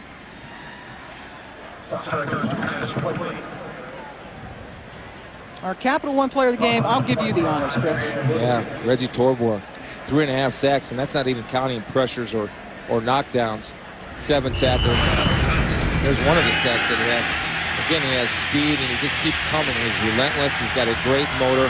He's everything you want in a defensive end. And just take a look at the AFC or the NFL Defensive Rookie of the Year, Terrell Suggs, who didn't even start, but he ended up pass rushers are premium. That's complete to Williams. He gets the knee down, and he had 52 seconds left to go. This is good stuff for Stocko and Coach Alvarez. You know, they're thinking ahead. They want to see this young kid perform. He's expected to compete. Probably be the starter on next year's Wisconsin team. To see him operate the 2-minute drill, he's getting invaluable experience. They expect him, as I said, to compete for that job next year. Now, just got the Gatorade box.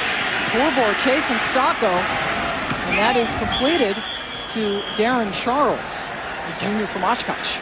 He doesn't seem like a guy that likes Gatorade showers. He just got one.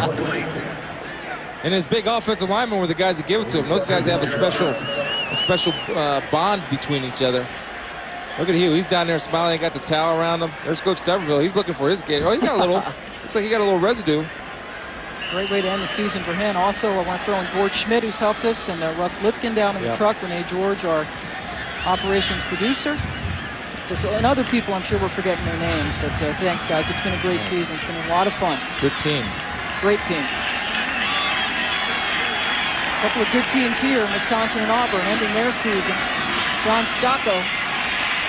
And that one is, boy, he's feeling that Auburn pressure. Dexter Murphy. They're getting guys in the game now without any grass stains on their pants, but they want to make something happen. And they're going after their shots. How about Dexter, a senior from LaGrange, Georgia, finishing up his career with a nice little knockdown. You know, I got to throw in Allen, who's been our booth man all year, just been outstanding. Good job, Allen. Do it all, man. Yep, you're welcome. Well, we're missing guys.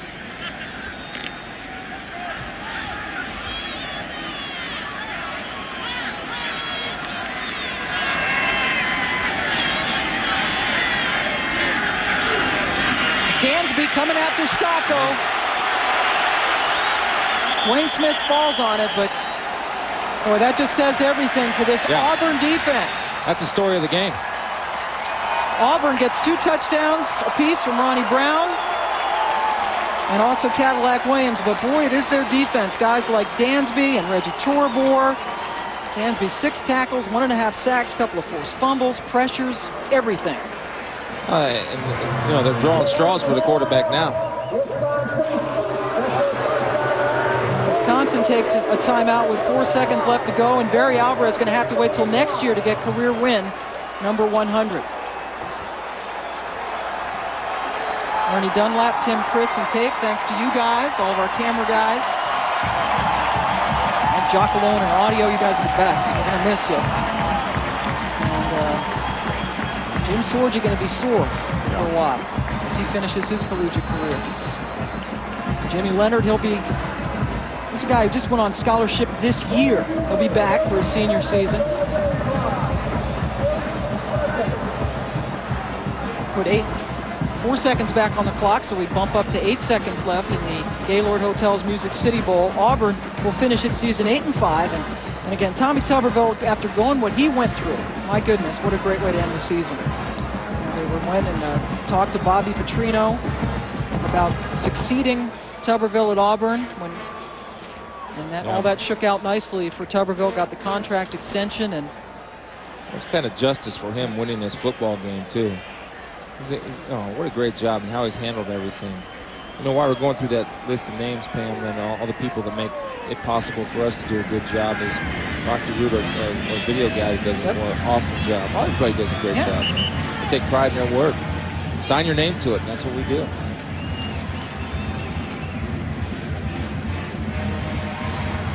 There's somebody else getting gay. There's Gatorade showers all over the place down there. Coming up next, the Axel Liberty Bowl. Champions of the Conference USA Southern Miss against the champions of the Mountain West Conference Utah. We saw Utah with Alex Smith. They've fun guys on offense there. Stocco lifting it up. One more play. Jonathan Orr goes up. Carlos Rogers, how appropriate that Carlos Rogers would end this game. He had a terrific game, as did this Auburn defense. The Big Ten falls to 0-3 in bowls so far in this bowl season. What a great game it was. It was a physical football game. The pass rush of Auburn was outstanding and relentless. Saw Jim Sorgi play with a lot of courage. Lee Evans making great plays. Carlos Rogers, Reggie Torbor. Well-played game against two fine teams and two fine conferences. Matt will put a wrapper on Lee Evans' collegiate career, and boy, the coaches at Wisconsin just speaking glowingly about him as a person and as a football player. And the Auburn Tigers are indeed your 2003 Gaylord Hotels Music City Bowl champions. First time an SEC team has won in 6 tries in this bowl in Nashville. Wisconsin ends its season 7-6, and losers of 5 of its last 6 games, as we send you down to Matt Weiner.